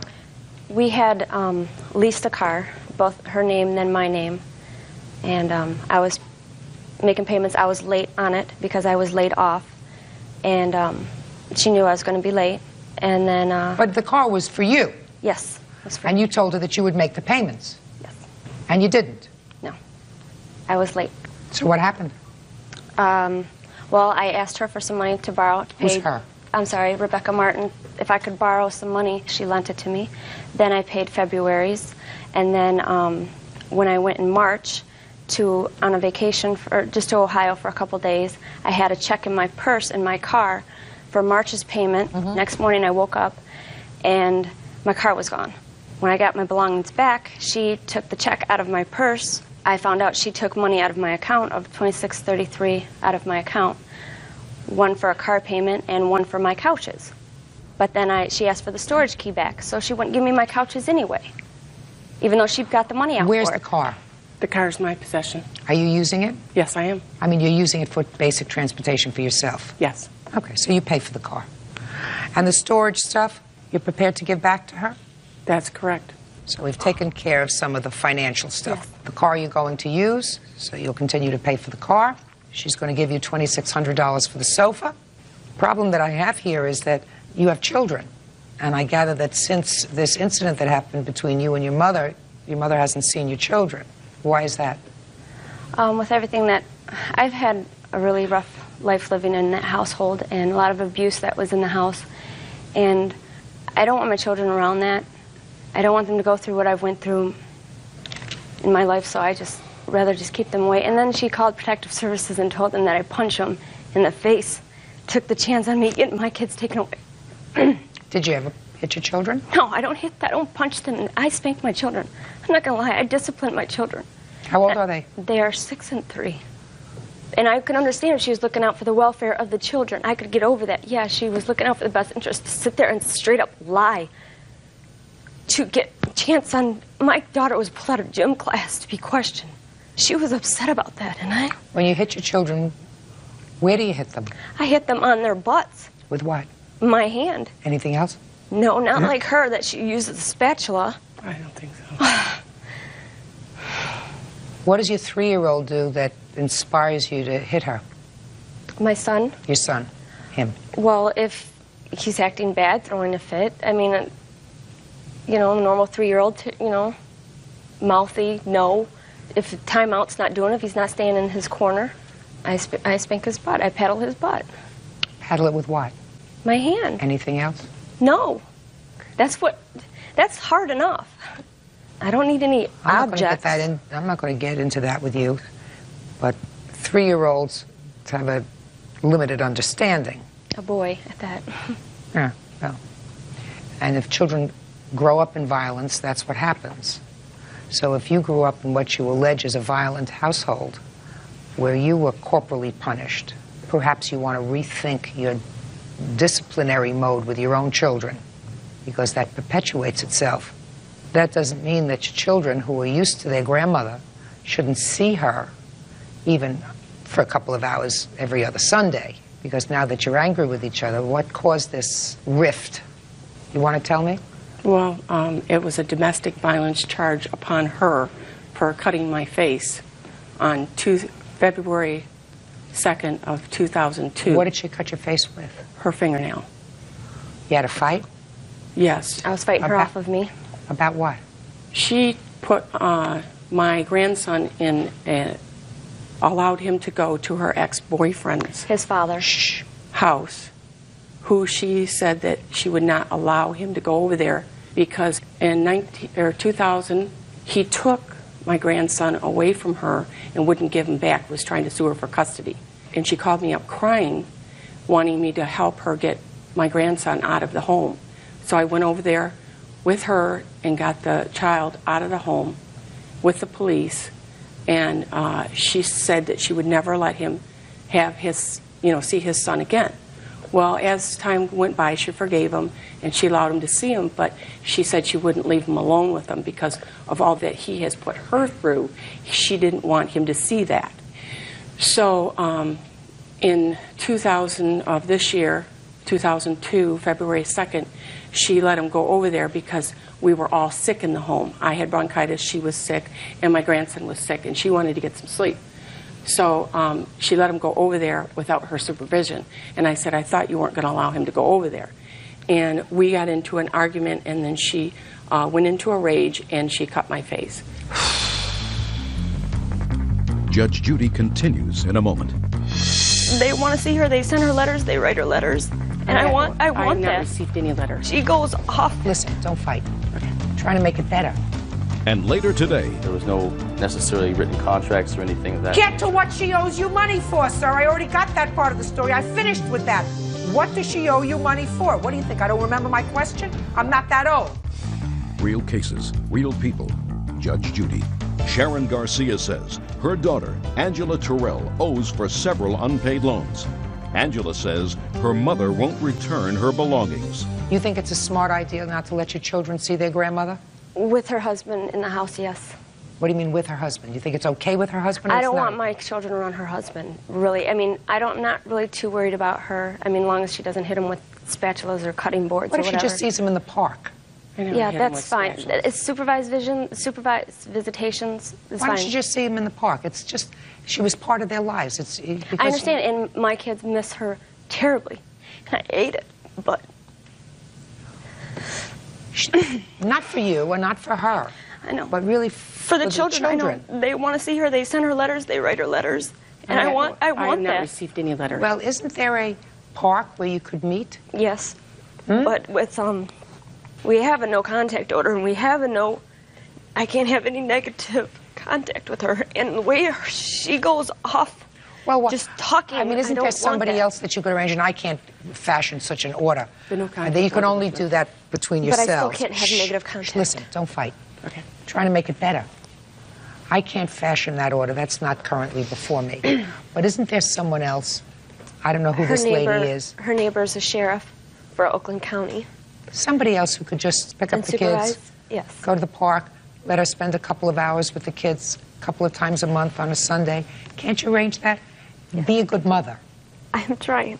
Okay? Be a good mother, because listen, I mean, it's sort of classic. You're not an unintelligent young woman, but it's really sort of classic. You say you were raised in a house where there was physical abuse, and then you corporally punish your own children, okay? That perpetuates itself from one generation to another. I don't want it no more. So the children need the widest possible community of people that they're familiar with. And good, bad, or indifferent, they're familiar with their grandmother. They lived with her. She's taken care of them at various times, I'm sure. And so now they've been cut off. It's not a good thing for their overall development. So be a good mother. See if you can work something out so that the kids can see their grandmother. Reasonable? Was it supervised? Reasonable? Yes. Okay. And your mother wouldn't mind that as long as she can see them, because it's not really for her, it's for the children. Correct. Okay. So all the property, all of your property is going to be returned within 5 days. You owe your mother $2,600 for the couch because you're going to get it back. So the judgment is for the plaintiff. That's all. Parties are excused. You may step out.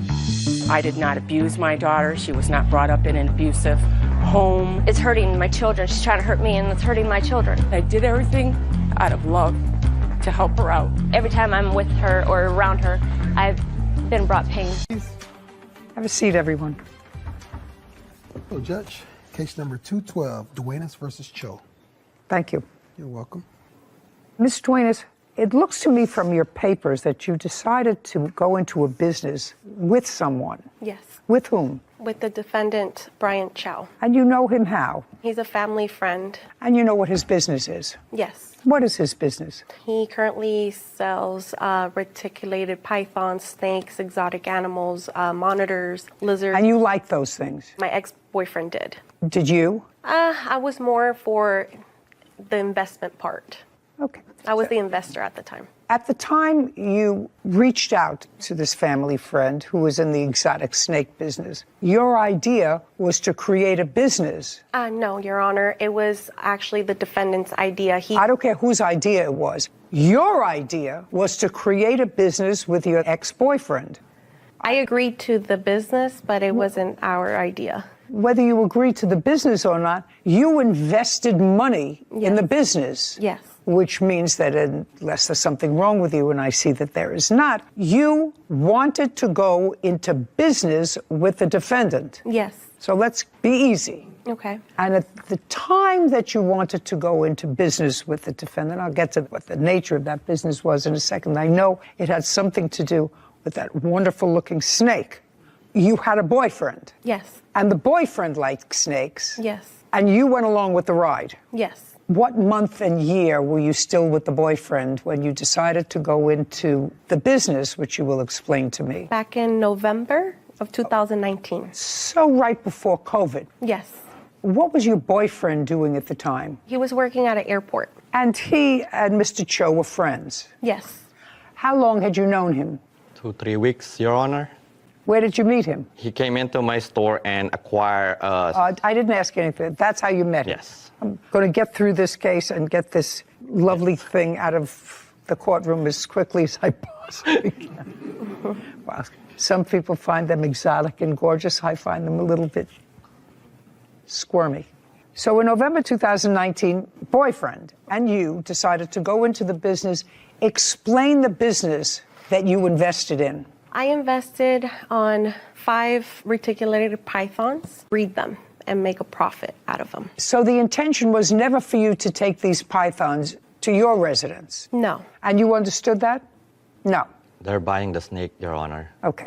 How much were the 5 snakes? In total, it was $10,000, plus the feeding and the cages that he claimed that the snakes needed. Was it your agreement that for $10,000, Miss Duenas and the boyfriend were going to buy 1 male snake and 4 females? They decided to buy 2 snakes. Well, when was that decision made, sir? A week after I met him, because When you went into the shop, did you ultimately decide on 1 male, 1 female? No, so how it is, Your Honor, is he knew my ex-boyfriend prior to the business 5 years ago. He sold him a exotic Australian monitor lizard. Okay, what I want you to tell me is, did there come a time when the arrangement changed, so instead of 1 male and 4 females, you were supposed to get 1 male and 1 female? No, Your Honor. The whole way, it was supposed to be 1 male and 4 females. Do you have any sort of a receipt for that? We have Instagram conversations. Do you have that? Yes, ma'am. I'd like to see it.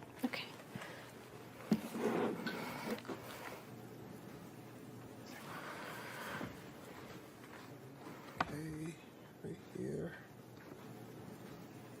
One male, 4 females. The guy's asking $15,000 for all, and then he says, I'll drop it to 12. Then somebody, I don't have 12 now. I just spent a lot on my monitor. Let's go the rest. Okay, so he said, I don't have that money now. He says, I'm getting 16 lace monitors. You remember that discussion? And then that's a big investment for me right now. I'm saving up to get a house, but I'm down to breed my monitor with any of your monitors. Keep going. So far, I don't have a contract. And then somebody says, no, you pay half and I pay half. Who wrote that? He did. Next month. And that's from you. That's from the reptile. I had to see it, Your Honor. Okay. If I invest half with you, what will be my return and in how long? Think about it. That's will be the baby's mix price. JTK Reptiles, that's you.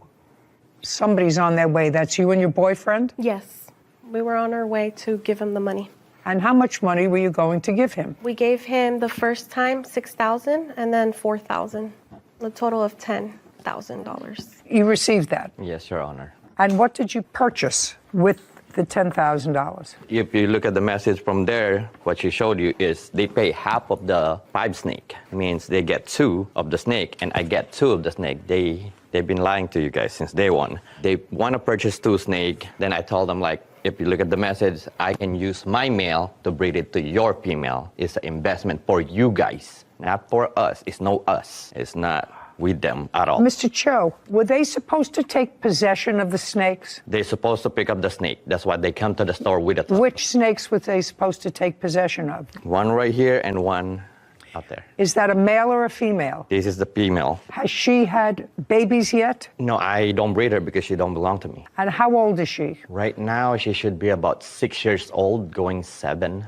How long do they live? Over 30 to 40 years, depends on how you take care of them, like I take care of them. And there's another one outside the Yes. courtroom that's the same as this one. Yes. Also a female? Yes. And you gave them the $10,000. He acknowledges the $10,000. So we have a verbal contract that you were going to pay for some snakes. He was going to order the snakes for you, which he did. And that was accomplished, and the payment for the snakes was done on what date, the first payment? Approximately in November of 2019. And when was the next $4,000 payment? The same month, I would say like a week. Good. And when did you order the snakes, Mr. Chow? Right after I get yeah, because I cannot just acquire the animal without the payment. Okay, so now you've got the payment and you order the animals. Yes. On what date do they arrive? 2 days after, their FedEx delivered to my shop. And when did you notify the plaintiff that they were there? The day that they came, I tell them the snake. I notify the boyfriend. Okay. Now, Ms. Duenas, a week later you went to the shop. And what happened when you went to the shop? Now he's got $10,000 and he's got 2 snakes. I just want to clarify, Your Honor, that we even gave him money for the tanks because here in the conversations it says that he can't continue having them in tubs. So he needs us to give him money to invest to buy the tanks to house the snakes. So our original plan was for him to keep the snakes because he has the shop. We, at the time, lived in an apartment. He was well aware of this, that we couldn't have big snakes in our apartment. He says no, you say yes. I'm not sure how I can resolve that. I'm trying to simplify this contract. Cassandra Duenas claims exotic pet store owner Brian Chow owes her money for a snake breeding business. Brian says Cassandra changed her mind about the business after he purchased the snakes. Okay, part of the contract was fulfilled because you paid him. Then he ordered the snakes. Second part was fulfilled. I want you to tell me what happened when you went to see the snakes. You say to see them. He says to pick them up a week later. So when we went to the shop, Who went? led us to Who went? My ex-boyfriend and I. What led us to there is because after he obtained the snakes, he was not reaching out back to us. He was Just a week later. Yes. You went to the shop. He notified you that the snakes were there. There's no question about that. Now, you went to the shop for what purpose? Because he switched it and then he said it was 2 snakes when originally the plan was 1 male and 4 females. That 1 male was going to breed with the 4. So right out the back, he lied to us what our agreement was here, that he clearly texted us and said 4 males and 1 female. So it was 5 snakes. So we went to the shop. Yeah, but there was a problem there with pricing in the Instagram messages, a suggestion, because some of the texts were unavailable.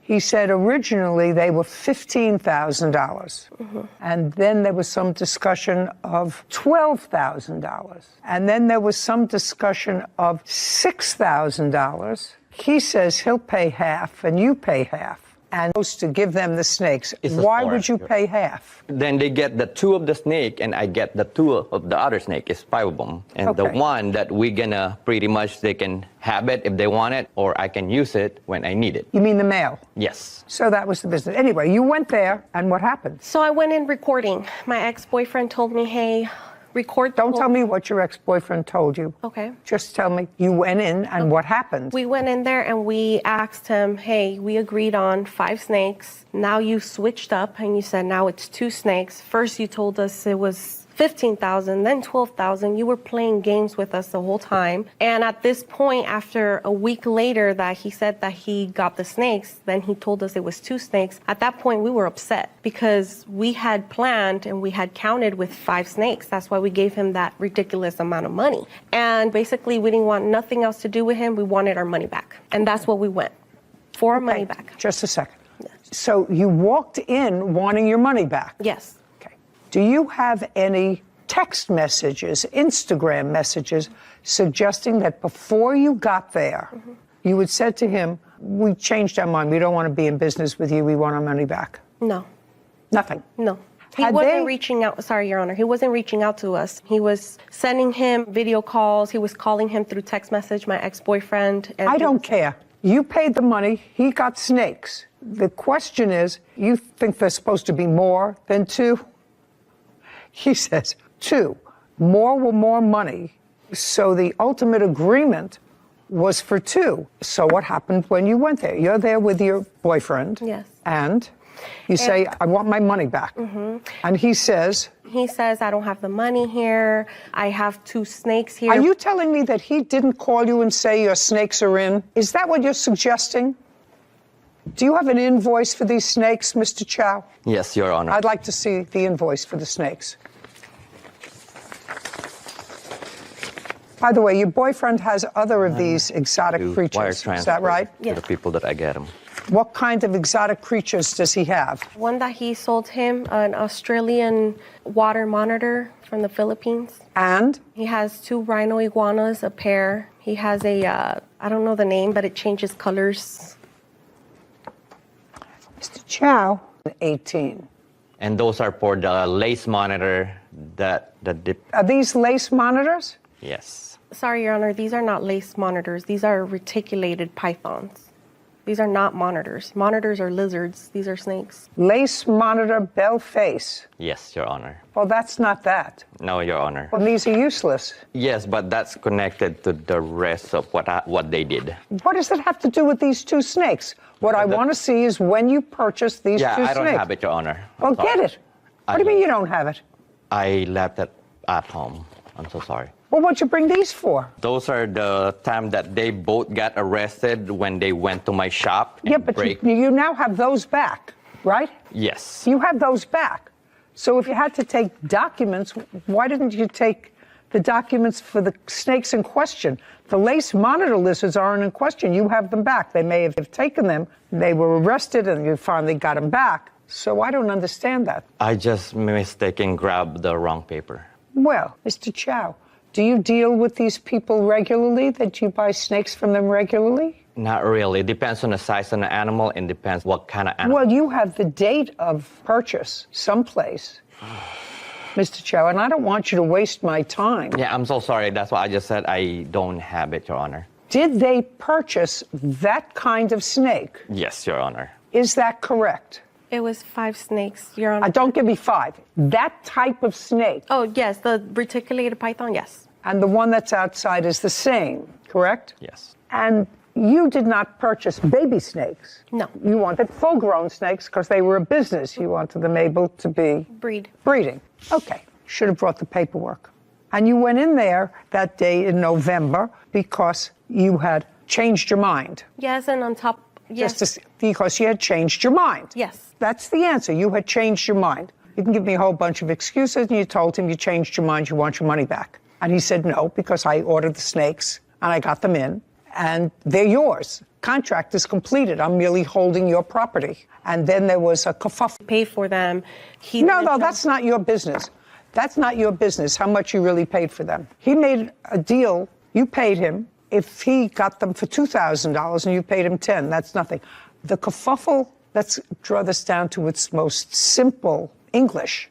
You wanted your money back and you wanted to cancel this contract. Yes, it's just when we arrived, those weren't the snakes that we ordered. These were the breed of it, is the ones that he was putting here on Instagram, which I have, which is not those. So we ordered something and we got something else. So is what you're telling me, you went there to pick up your... Because now it's changed. You went there to pick up your snakes. When you got there, they turned out to be a different... It's breed. It's like the... Pythons, right? Yes. They're pythons, but it was a different kind of python. Now you're telling me because it was a different python, you wanted your money back. Yes, because it wasn't what we paid for. It's like we paid for a Ferrari and we got a Toyota, basically. It's basically You know nothing about pythons, so you're taking your cues from your boyfriend because that's his strong suit. Is it yours as well? No, I'm just the investor. Right. So your boyfriend had a conversation with him and said, those aren't the snakes that I ordered. Yes. Okay. And I want my money back. Yes. And you said you recorded all this. Yes. I'd like to see it. Exotic pet store owner Brian Chow of wrongfully keeping money for a snake breeding business. Brian says he fulfilled their agreements and claims Cassandra stole property from his store. And you said you recorded all this. Yes. I'd like to see it. You just press play. Which one? Right here. And then you press that. This one? Yes. Okay. Ready? Mm-hmm. You guys just want to do the money back? Yeah. The 10,180 in total, and then money on top of that for lending you the money and everything. I didn't see that coming. Yeah, because we didn't see this coming. You just kept on giving us a runaround and a runaround. Oh, no, what? About the mail. Remember that? No, that's why I'm waiting for the mail to be delivered. I don't have the mail. Yeah, but remember you had told us that the guy had it because he had to leave and he had to gut out because he has surgery and all that stuff. Yeah. We gave you the money right there and then. You don't understand what mission we had to go I through. didn't know. I don't mind getting you guys your money back, but I don't have cash. We told you we want to do business correct, and you just keep on giving us another day and another day. You told us that as soon as we give you the money, the snake was going to be here. Yeah, it's not about me. It's the guy. It's not me. I'm just buying the snake from a different guy. And then another thing where you messed up, you said 5 snakes for $6,000, and you come at me with 4 and you wasted my money. Yeah, and I told you that he gave me only 4 snakes, the big giant. Yeah, and why would you waste money if I told you to get the 5 snakes? If you worry about the last one, I can pay for it. It's a mail that we don't need. But I have to do all this, so I have to get like this for you to do that?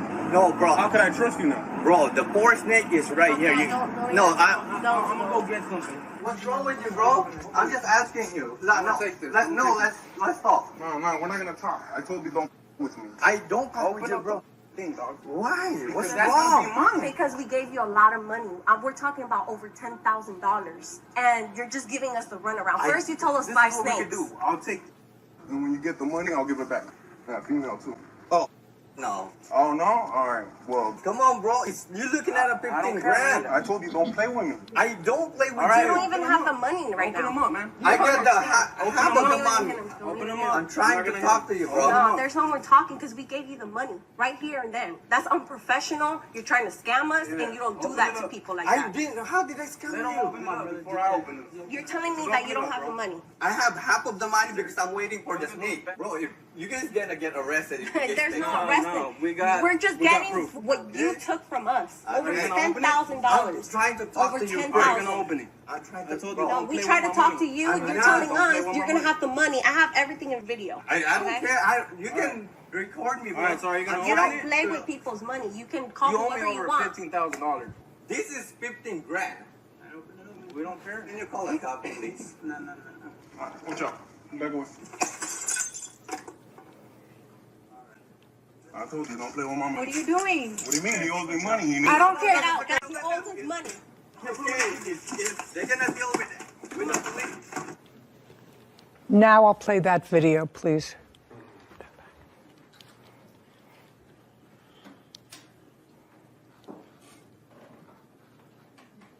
That's your boyfriend breaking into the... Yes. And when he broke the glass and took out whatever lizards he took out with him, where did he take them? You were still with him? Yes, he put it in a bin. And is that you carrying them out? Yes, and that's the reason why I was charged with the robbery, just because I walked out with the item. That's all right. That's fine. That's a co-conspirator.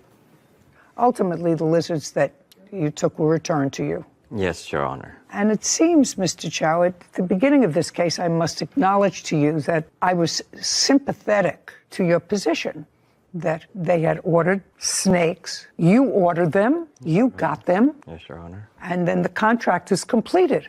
uncross your arms. No, I'm so sorry. But it's clear from the tape that the plaintiff played for me that you acknowledged that you did not fulfill your end of the contract, that you were blaming your inability to fulfill your end of the contract on some third party. Is that what I heard in the tape? I mean, you know, my hearing's not really acute, but that's what you said. I have no control. I can give you back half your money, but I can't give you back all your money. So the contract was not complete. It was complete because they supposed to get only 2 snakes. I didn't see anywhere where it says just 2 snakes. There was a whole bunch of conversation there about the male snake, and you were supposed to deliver to them the male snake. And you said, I don't have that money now, but I can get that money for you. I can give you the first money. I don't have the second money. It was clear that the contract was not complete unless you have something to show me that it was. But what I heard, it was not. That doesn't mean that Ms. Duenas has the right to break your property and to steal property that belongs to you. What they do is they come into a court and say, you have my money. The contract was not fulfilled. I want my money back. That's what you do.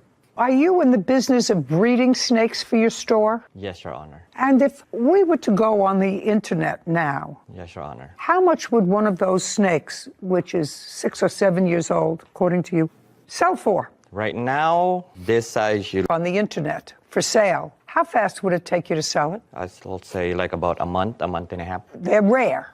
Yes. Is that right? That's what you're saying. It's rare and is just not a lot of people will acquire that much money. Even though they can sell the babies. And how many babies do they have? In a year, they can do from 30 to 50. And each one of the 30 to 50, you can sell for $3,500. Yes. I suggest you do that. She gets her $10,000 back. Judgment for the plaintiff in the amount of $10,000. We're finished. Thank you very much. This court is adjourned.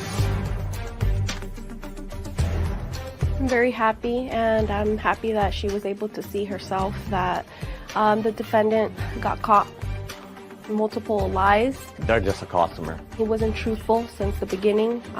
Ever since we invested. They bought a snake. I just want to give their snake, but they don't want to take it. And it's very sad how nowadays you can't trust in anybody. I think one great lesson that a lot of people can take away from that is you have to know the business that you're investing in. I can appreciate she was sort of doing it for her boyfriend and he had the knowledge about the exotic animals, but that's her money at the end of the day. And if you're going to put your own hard-earned money on the line, it should be a business that you at least put in the time to learn about. To understand. Exactly. So that you don't have to rely on somebody else to make the right decisions. Who's going to be gone tomorrow? Exactly. Exactly. And your who money potentially could, and then you're left on your own, having to sue and navigate a field that you really know nothing about. Smart. And it was also an example of a contract that was not fully executed. Mm-hmm. I actually thought when I started the case that there was an offer, an acceptance, you performed, paid the money, got the snakes, and then you can't change your mind. Once you get it, you say, well, I changed my mind. But that's not what happened. Nope. And her video demonstrated that that's not what happened because Mr. Chow started to waft. Well, it's not my fault I don't have your mail. It's another guy, and I would give it to you, but I can't give it to you as soon as I get it, you know. Yeah. So he did not deliver on the contract. So I had very little compulsion other than to say, you don't have to take the snake and you get your money back. Yeah. Anyway, done. Yeah. And the snake is gone. Left the building. After her dog was injured during Cherie's care. Miss Hernandez, how old is your puppy? She's 6 months, Your Honor. And when she was 4 months old, you needed a home sitter for your dog. Or Yes. you needed a place to board her for a weekend, long weekend. You live on an Army base. A naval base. Naval base. Mm-hmm. Does the defendant live on the base as well? Yes, Your Honor. And she approached you or whatever and said that she was available for sitting. Is that what you do to make some extra money? Yes, Your Honor. And on the 22nd of December of last year, which is when this incident occurred, you dropped the dog off at the defendant's home. December 16th. It was the 16th? Yes. And when you dropped the puppy off at the defendant's home, she was in... I want you to tell me something that I'm going to believe. That you and your mother were in the room with your 10-year-old sister, and you saw what happened with the dog. Yeah. Just a second. I want you to make sure that that's what you're telling me. Sofia Hernandez claims her dog sitter, Cherie Vieira, is responsible for vet bills after her dog Dolce was injured during Cherie's care. Because Ms. Hernandez has an outstanding vet bill for surgery. We took her in, and we had also another Not dog. me. I want you to tell me, you. When you say you took her in, did you or somebody else? It's a family effort. My children also help take care of the dogs. I started watching dogs because my youngest child was deathly afraid of dogs. She was bit by a dog at the age of 2. So we started this so she could learn how to take care of dogs properly, know their signs and things like that. And we took Dolce into my daughter's room. Which daughter? Into my youngest daughter's room. Is that you? I'm the oldest. You're the oldest. And how old is your youngest daughter? She's 10. Okay, so I want you to be consistent with what you put in your answer. You were all in your daughter's room? Yes. Is that what you're telling me? Yes, ma'am. Just 1 second. Okay. So your husband was with another dog in the yard. Yes. So I brought this dog into my daughter's room, your 10-year-old daughter's room, to settle down. Yes, Your Honor. And then you don't know what happened because you weren't watching. I was actually... No, you were not watching. That's what it says here. Well, I was taking pictures. It doesn't make any difference. It would be on your camera if you were taking pictures. And if you were taking pictures, then you would have exactly what happened with the dog that caused the dog to have a broken leg. But you don't have those pictures. Am I correct? Yes, Your Honor. So that you were not watching and you did not see what happened at the moment the dog was injured. Yes, Your Honor. Okay. But I do have a witness that I brought with me, my daughter, who actually did see as I was sending pictures to Ms. Hernandez. You sure you want to do that? Are you sure you want to do that? Be very careful, Miss Vieira. Are you sure you want to put her there for me to question? Are you sure? Are you sure? Okay. Yeah. Yes, I don't think so. And you saw what happened with the dog. Yes. Just a second. I want you to make sure that that's what you're telling me. So you were in the room? Yes, I was. Okay. Your first name is? Abigail. I'd like to see a picture of Abigail in the room with the dog when you were sending pictures, allegedly, to the plaintiff of the dog. I just want to see pictures of her in the room. Your Honor, I did not make pictures of those. Why not? She was there. You were taking pictures of the dog. I assume your 10-year-old's room is not the size of Dolce. I don't care after you were bit by Dolce. You were bit by the puppy because she was injured. Yes, Your Honor. Okay. That was after she was injured. Yes. I want to see a picture of your daughter that you were taking pictures of, allegedly to send to the plaintiff to show her how the dog was adjusting. I do not have pictures of that, Right. Your Honor. Yeah. Miss Vieira, do you want to know the truth? I don't believe you were in the room with your daughter, either one of them, and the puppy. I think that you left the puppy with your 10-year-old, and you don't know what happened. That's what I believe. And whether I believe, and it's accurate or not accurate, the dog was injured in your care. So you're responsible for the surgical bill. It's that simple.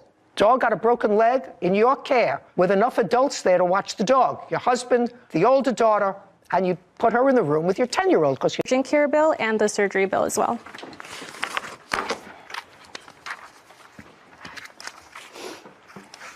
So the invoice was $58.18 for the surgery and $862.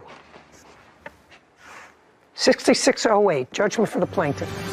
We're done. This court is adjourned. You know, I'm happy because those vet bills are really high. You know, it's not something that I still don't know. I researched online. I think maybe that the dog already had an injury prior. She was at my house 25 minutes. I would never drop off my dog like that. She jumped up to retrieve a toy out of my daughter's hand from the floor, a fluffy carpet, and she landed and cried. With a pre-existing condition, I would watch her myself. About 3 minutes after, I called her mom to let her know that she was hurt, injured. You know, my heart dropped. You know, I was upset we didn't go on the trip, but it's my baby.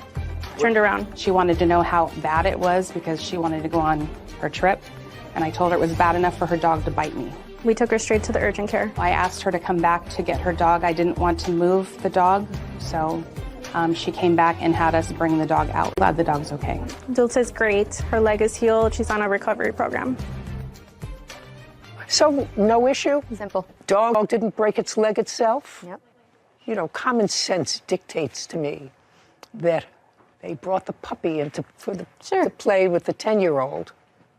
Otherwise, they would have had photographs of the other daughter in the room. didn't happen. But it really doesn't matter. No Because bad intentions, no, you know, nothing was done on purpose, but... No, but it was negligent. Have a seat, everyone.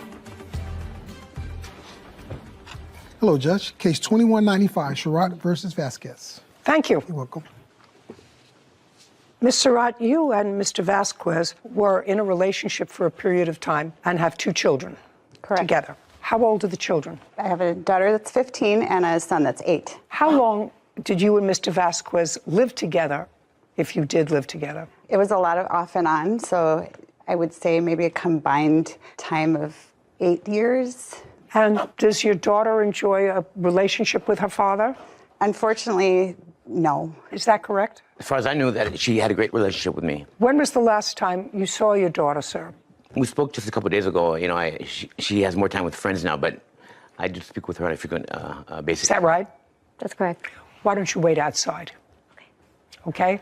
Because, Ms. Surratt, I don't believe in, unless it's absolutely necessary, and certainly in this situation, doesn't sound to me as if it's absolutely necessary to have your teenage daughter as a witness over a couple of $1,000s, which you may or may not be entitled to. Certainly, her father is in touch with her. She said he's in touch with her, which means that they communicate and that they have a relationship. Because I read the complaint and I read the answer, and I have a few basic questions. You're suing Mr. Vasquez, who you haven't lived with in many, many years, but who you share, according to what I've read here, joint legal and physical custody. Is that correct? That is correct, Your Honor. Is that correct? Yes. Is that pursuant to a court order? Yes. And when was that court order made?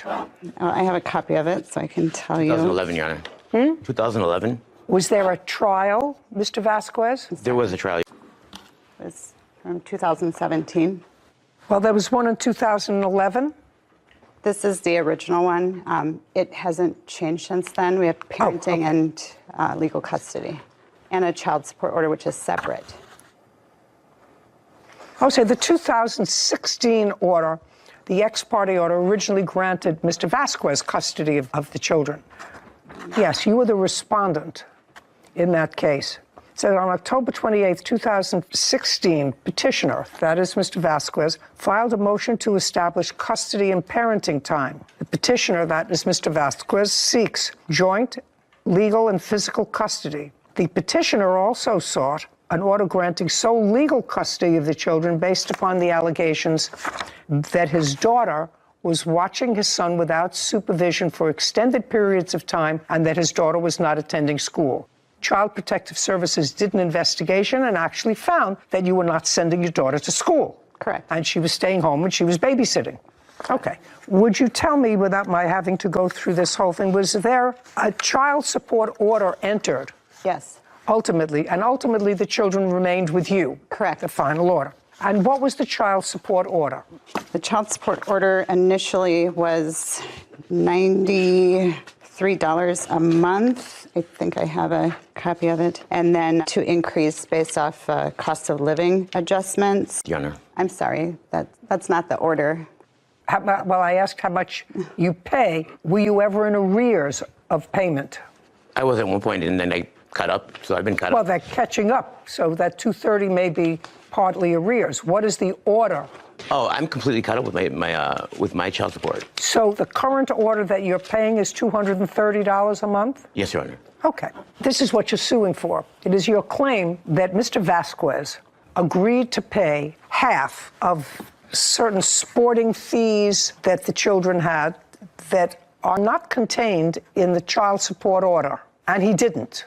So you're suing him for that, and he says that you never had such an agreement, that you enrolled the children in sporting activities, and then came to him and said, do you owe me half? Am I reading that correctly? Your Honor, that's correct. That's your position? That's correct, Your Honor. Okay, so let's move on to the plaintiff's position that you wanted to change the child support order to not what he was paying, but what he was paying, and half of their sporting activities. We actually had a verbal agreement. Well, I'd like you to tell me when that took place, what you said to him, and what he said to you. So tell me first when that verbal agreement took place. It was 2021, probably, just a conversation between two parents to say if No, we enroll. it's a conversation between two parents. Right. So he's seeing the children, he's paying his child support, whatever the order was. You have a conversation with him. Is it on the phone or in person? Desiree Surratt claims her ex-boyfriend, Curtis Vasquez, owes for the cost of a car and childcare.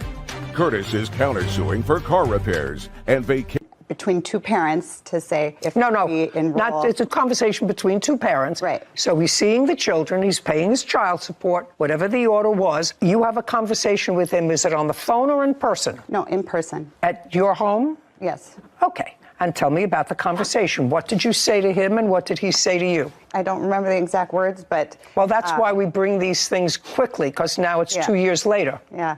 Right. So it was basically, well, he wants to play this sport, Angelina wants to do track, this is how much it's going to cost, and his response was just, okay, let me know how much it is, and I'll pay half. Okay. Yeah, no, that's not quite correct. We don't have just conversation. We don't have any conversation at all. We communicate via text, and I rarely get a response. I've taken care of... Just a second. We're talking about this one instance. Okay. She said that you had a conversation with her where you agreed to pay half of their sporting events. Based on that, I assume that you enrolled the children in the sporting events, paid the fee, and then said to him, this is your half. And he said, I'm not paying that half. That's not correct, Your Honor. I didn't agree to pay half. No, I'm not saying you agreed to pay half. That's what her position is. I actually enrolled my son into soccer. When? It was this summer in July. And he was supposed to go for a month, and she took the kids out of the state without my knowledge for an extended vacation. And so I didn't have her pay half of that. And when she came back, she wanted to make that up to him. But that's without my knowledge. Okay. How much did you pay for court order for support? Okay. So I'm eliminating that. You want to change the order of support, you have to change it in court. Now let's move on to the second thing that you think that he owes you for. Cell phone. Let's hear about the cell phone. He opened a cell phone account for my daughter. When? I don't know when it was. When did you open a cell phone account, sir? About 7 years ago. And he paid it? He opened an account and he paid it? Him or his dad. It was a business account. I don't care. I don't know You who didn't paid pay it. Correct. You didn't pay it. So your daughter has had a cell phone for the last 7 years. Mm-hmm. Okay. And you didn't see the bills for it? Correct. Okay, so he paid it. Somebody paid it, yes. Yeah. He paid it. I paid it, Your Honor. You didn't pay it? Correct. Okay. So now you want money for a cell phone. For what? Just for the last 6 months that I paid, I never agreed to, so I'm just asking for Then half take of the that. phone away. Well, she's 15, she's got I a understand job, that. and I understand that. Who bought her the phone? I bought the phone. Okay. And how many years ago did you buy the phone? It was about 1.5 years ago. Okay. And it's paid for on his plan? No, I paid for the phone cash. No. The bills, ongoing bills, were paid for by him and the phone that you bought her 1.5 years ago, because you said you've been paying the bills for 6 months. Yep. Is that correct? Whitney, didn't you say I've been paying the bills for the last 6 months? Yes. Correct. Well, so when you first got the phone for a year, he was paying the bills. Correct. Right. Yes. Well, he was paying the bills for 7 years, but certainly after you bought the phone. But prior to that, she had a different phone.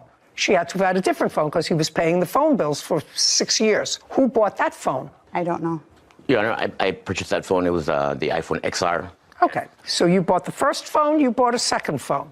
Very court's involved for. I never agreed to pay the cell phone. Well, he never agreed to pay his cell phone when she was 13 or 12. Your parents. He paid it for a long time. Now you're paying it. What do you do for a living, sir? I'm a realtor. You work in a family business? Absolutely. Tell me about the family business. It's children first and foremost. You know what's best for them. No. The family business, sir. Oh, the family business. You're in real estate. Is it a family business? It is not a family business. It's just yours. And you've been in real estate for how long? For about 3 years now. And prior to that, I was in sales. That is a family business, and it's real estate marketing. That's a family That's business. family business. You're not involved with that I am. anymore. You Also. still are. Yes. Who owns that business? Dad. Your father. He does, yes. How many employees do you have? Just about 10, Your Honor. So your father employs 10 people and you're one of them? That's correct, Your Honor. And what does your father pay you annually? Oh, it's commission only, so no benefits. And in the other real estate operation, do you have your own office or do you operate out of your father's office? My own office. Where? In Maple Grove, Minnesota. Do you have any employees? I don't. So you work for your father on commission and yourself? Commission only as Commission well in the only. real estate market. Okay. Did you file tax returns last year? No, I did not. Is there any reason for that? Just late. Just over. You're late. You're a year late. Yeah. What about the year before? Did you file tax returns? Yes, I did. Yes, I did, Your Honor. Phone bill, you paid it for her, fine. And if you don't want to pay it anymore, let her get an after-school job and pay for her own phone. Now, the next thing that you're suing for is, according to your complaint, you had a car that you weren't using. Mr. Vasquez has a father who wanted a car. It is your claim that Mr. Vasquez, without your permission, sold the car, your car, to his father for $700, and you didn't get any of that money. Correct. Mr. Vasquez says his father was going to buy the car. He drove it. He didn't want to buy it because it had issues, and it's sitting in his father's driveway waiting for you to come and get it, and that he never got $700 from his father for the car. That's his position, correct? No, there's a correction. I did get $700 and paid him back the next day because the car broke down within a day. Because what? It broke down within a day. Okay, so you did sell it to him. Yes, yes. We were in the middle of the transaction. He paid for the car at the office, which is about 10 miles away from home. And while driving the car home, it broke down. So we hadn't received the title or anything, so I returned the money. Desiree Surratt has accused her ex-boyfriend, Curtis Vasquez, of selling her car without her permission. Curtis claims he refunded the money, and she can take the car back. Okay, so you did sell it to him. Yes, yes. We were in the middle of the transaction. He paid for the car at the office, which is about 10 miles away from home. And while driving the car home, it broke down. So we hadn't received the title or anything, so I returned the money. Is the car still titled in your name? Yes. So go get it. I don't want the car, no. Well, it's your car. It's titled in your name. Yes, but apparently I have text messages showing. Sitting in the driveway, his father doesn't want it, title didn't transfer, he didn't get money for the car and keep it. It was a sort of silly transaction because what you are suggesting is he should have said to his father, that's it, it was sold, it's sold as is, you can't have your $700 back. Right, and my understanding is that his dad, through a conversation that I had with his dad did not get the money back. You can't tell me about the conversation. If you have text messages between them, I would like to see them. I do, yes. So there's those text messages. And I also have several text messages where Curtis agrees to pay me the money and also telling me that the car ran. Desiree. Curtis said you would take possession of the Kia, but I asked about the title. Big Curtis, is that your father? Your Honor, yes, it is. Okie dokie. Mr. Vasquez, your father says that he gave you the money. That's correct. And that it certainly wasn't a day, because 2 weeks later, he writes back, sorry, not good at checking my text. If we could arrange for me to get the title while you were here, that would be awesome. That's 2 weeks later. Your father didn't say to her, he gave me the money back. He said, I want the title. That's 2 weeks later. So the story you just gave me was a whole lot of who shot John. Well, Your Honor, there's just one thing that we need to clear up right away is that it was never sold without her knowledge. Just a second. Now what I'm asking you, sir, I'm saying that your original story to me was that I sold my father the car down the next day. He said the car broke down within a day. Within a day, and so you gave him his money back. Well, that's not what your father says here, sir. That's not what your father says here. I went back and forth with him for days, but I gave him his money back. No.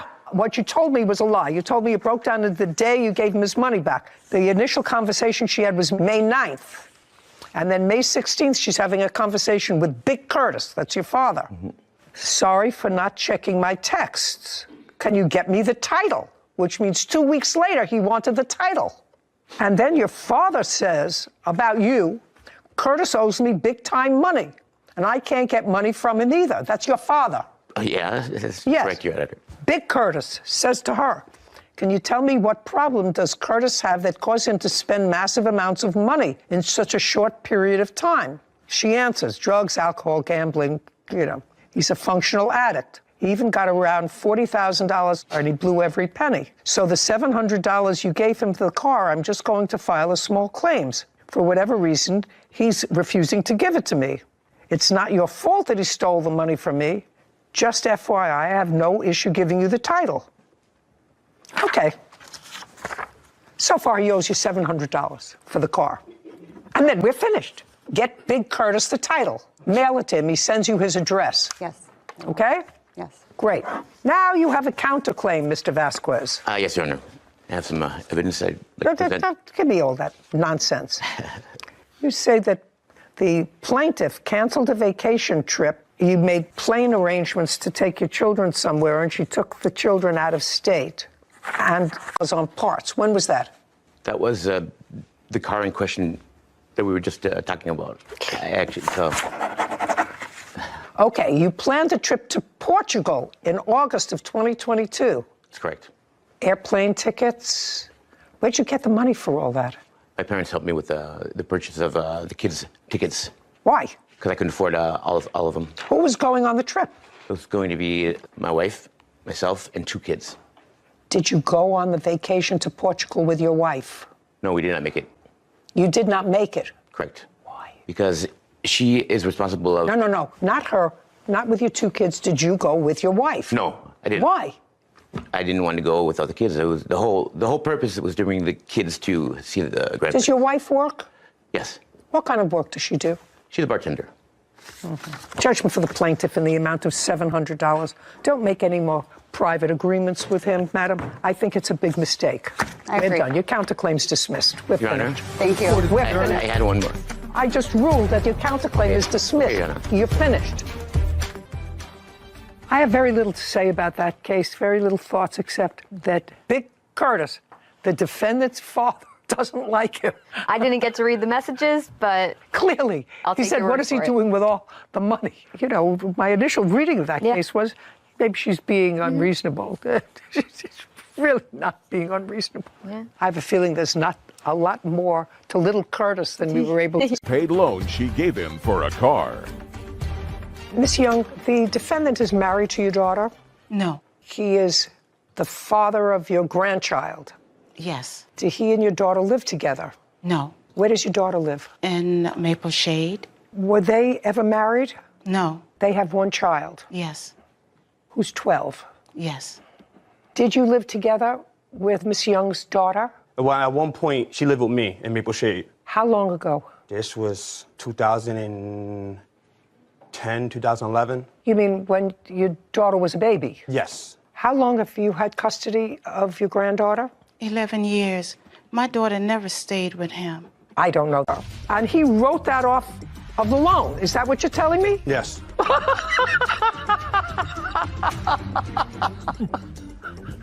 Oh, my God. Essie Young claims her granddaughter's father, Keith Buchanan, refuses to pay back a loan she gave him for a car. This is a very simple case, because I don't have to get into the history of... He was calling every day. Did you maintain a relationship with him? Yes and no.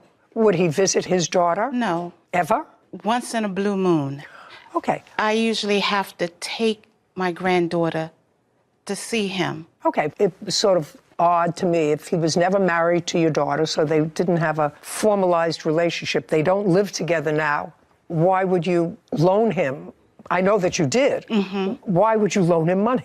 My granddaughter. Except you're a very nice person. My granddaughter asked me to. She said, "Grandma, would you please help my dad?" I told her I really don't want to. During one of these visits that you needed money to buy a car? No, never did. You never did? No. Who is this person? That's my wife. Does she work? Yes. Do you work? Yes. Well, why would you ask your daughter's grandmother, who takes care of her, who's always taken care of her? You don't. Neither does her mother. Why would you not ask your wife's family? You both work. Take out a loan. Why would you go to her and ask her for money? But it was just... Yes, you do. I did that, and at the time, they couldn't help. So you went to her parents first? I went to her family first. They said, sorry, they can't help at the time. So Mrs. Young was my last resource, which I didn't want to use, but at the time, I had to use it because I had no other choice. I had to hurry up and get a vehicle. Well, why didn't you take out a loan? Actually, I couldn't. What do you mean you couldn't? Because my credit's not all that great. I tried to take out loans. I tried to go... Does your wife have a car? Yes, she has a car. Okay, why don't you use her car? She work. I work an hour and a half away from home, and she worked too, and we worked around the same time. How much money did you borrow from her? $2,000. How much did you give back? $912. $12. From what?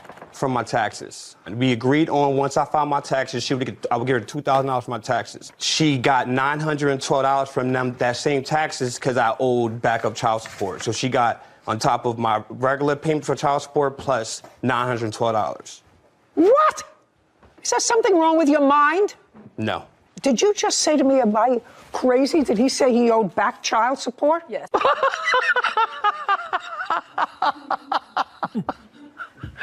Oh, my God. That's the dumbest thing I ever heard. Well, not ever. I should take that back.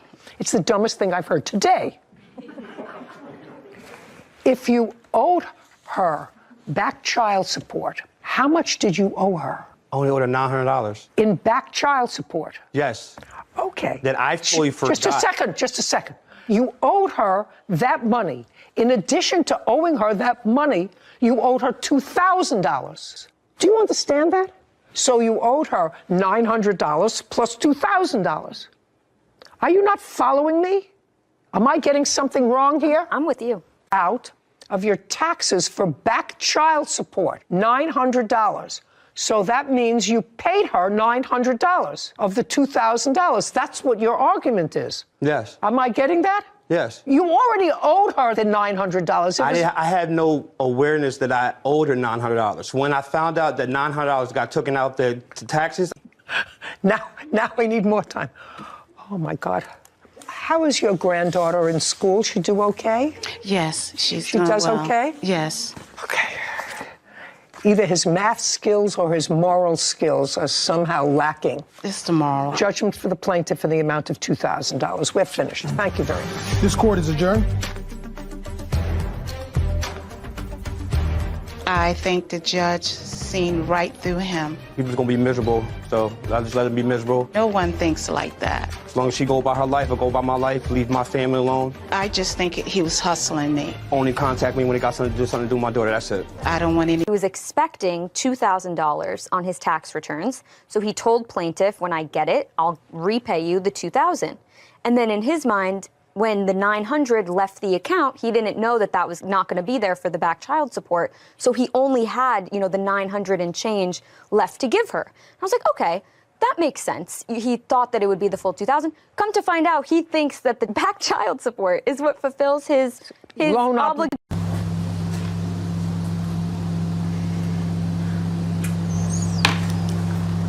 Các bạn ơi, hôm nay thì chúng ta sẽ cùng với nhau tô màu cho bức tranh về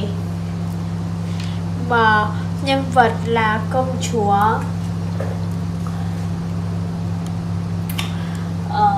chúa ở trong cái bộ phim Ali và cây nến thần ấy mọi người. Công chúa Jasmine nha. Các bạn cùng mình tô màu cho bức tranh nhé.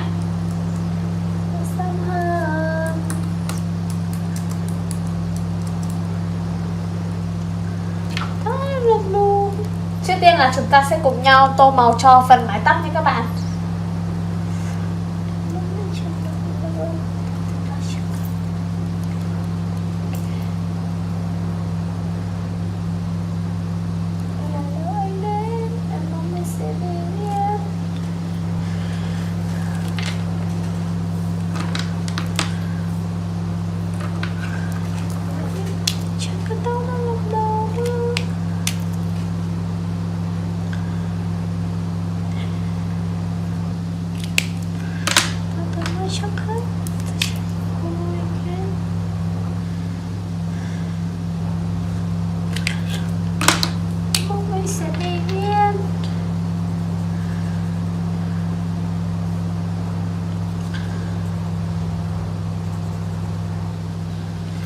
Mái tóc thì mình sẽ tô màu đen.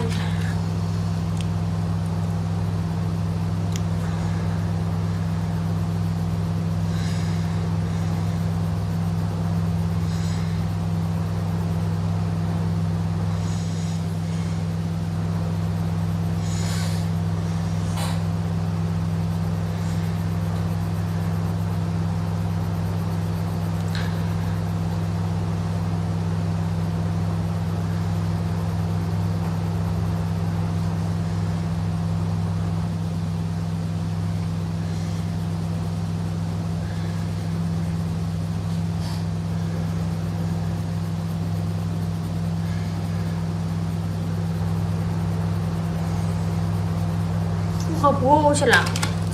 Giờ mình sẽ đưa cho đôi bông tai nhé.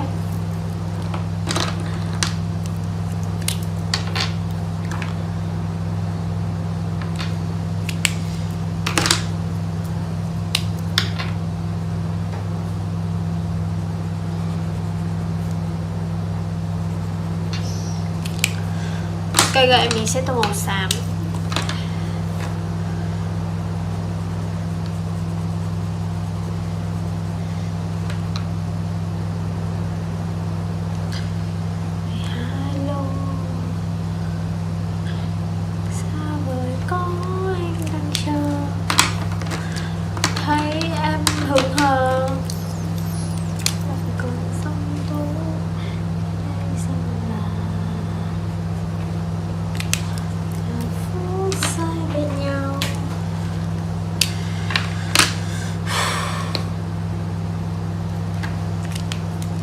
Mình sẽ dùng màu xanh để tô màu cho bộ đồ nhé.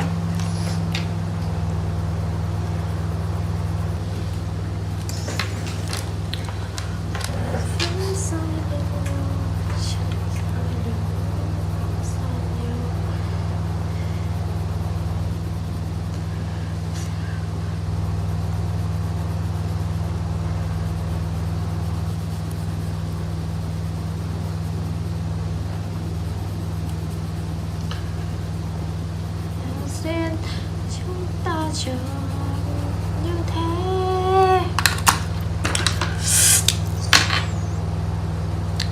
Con đang chờ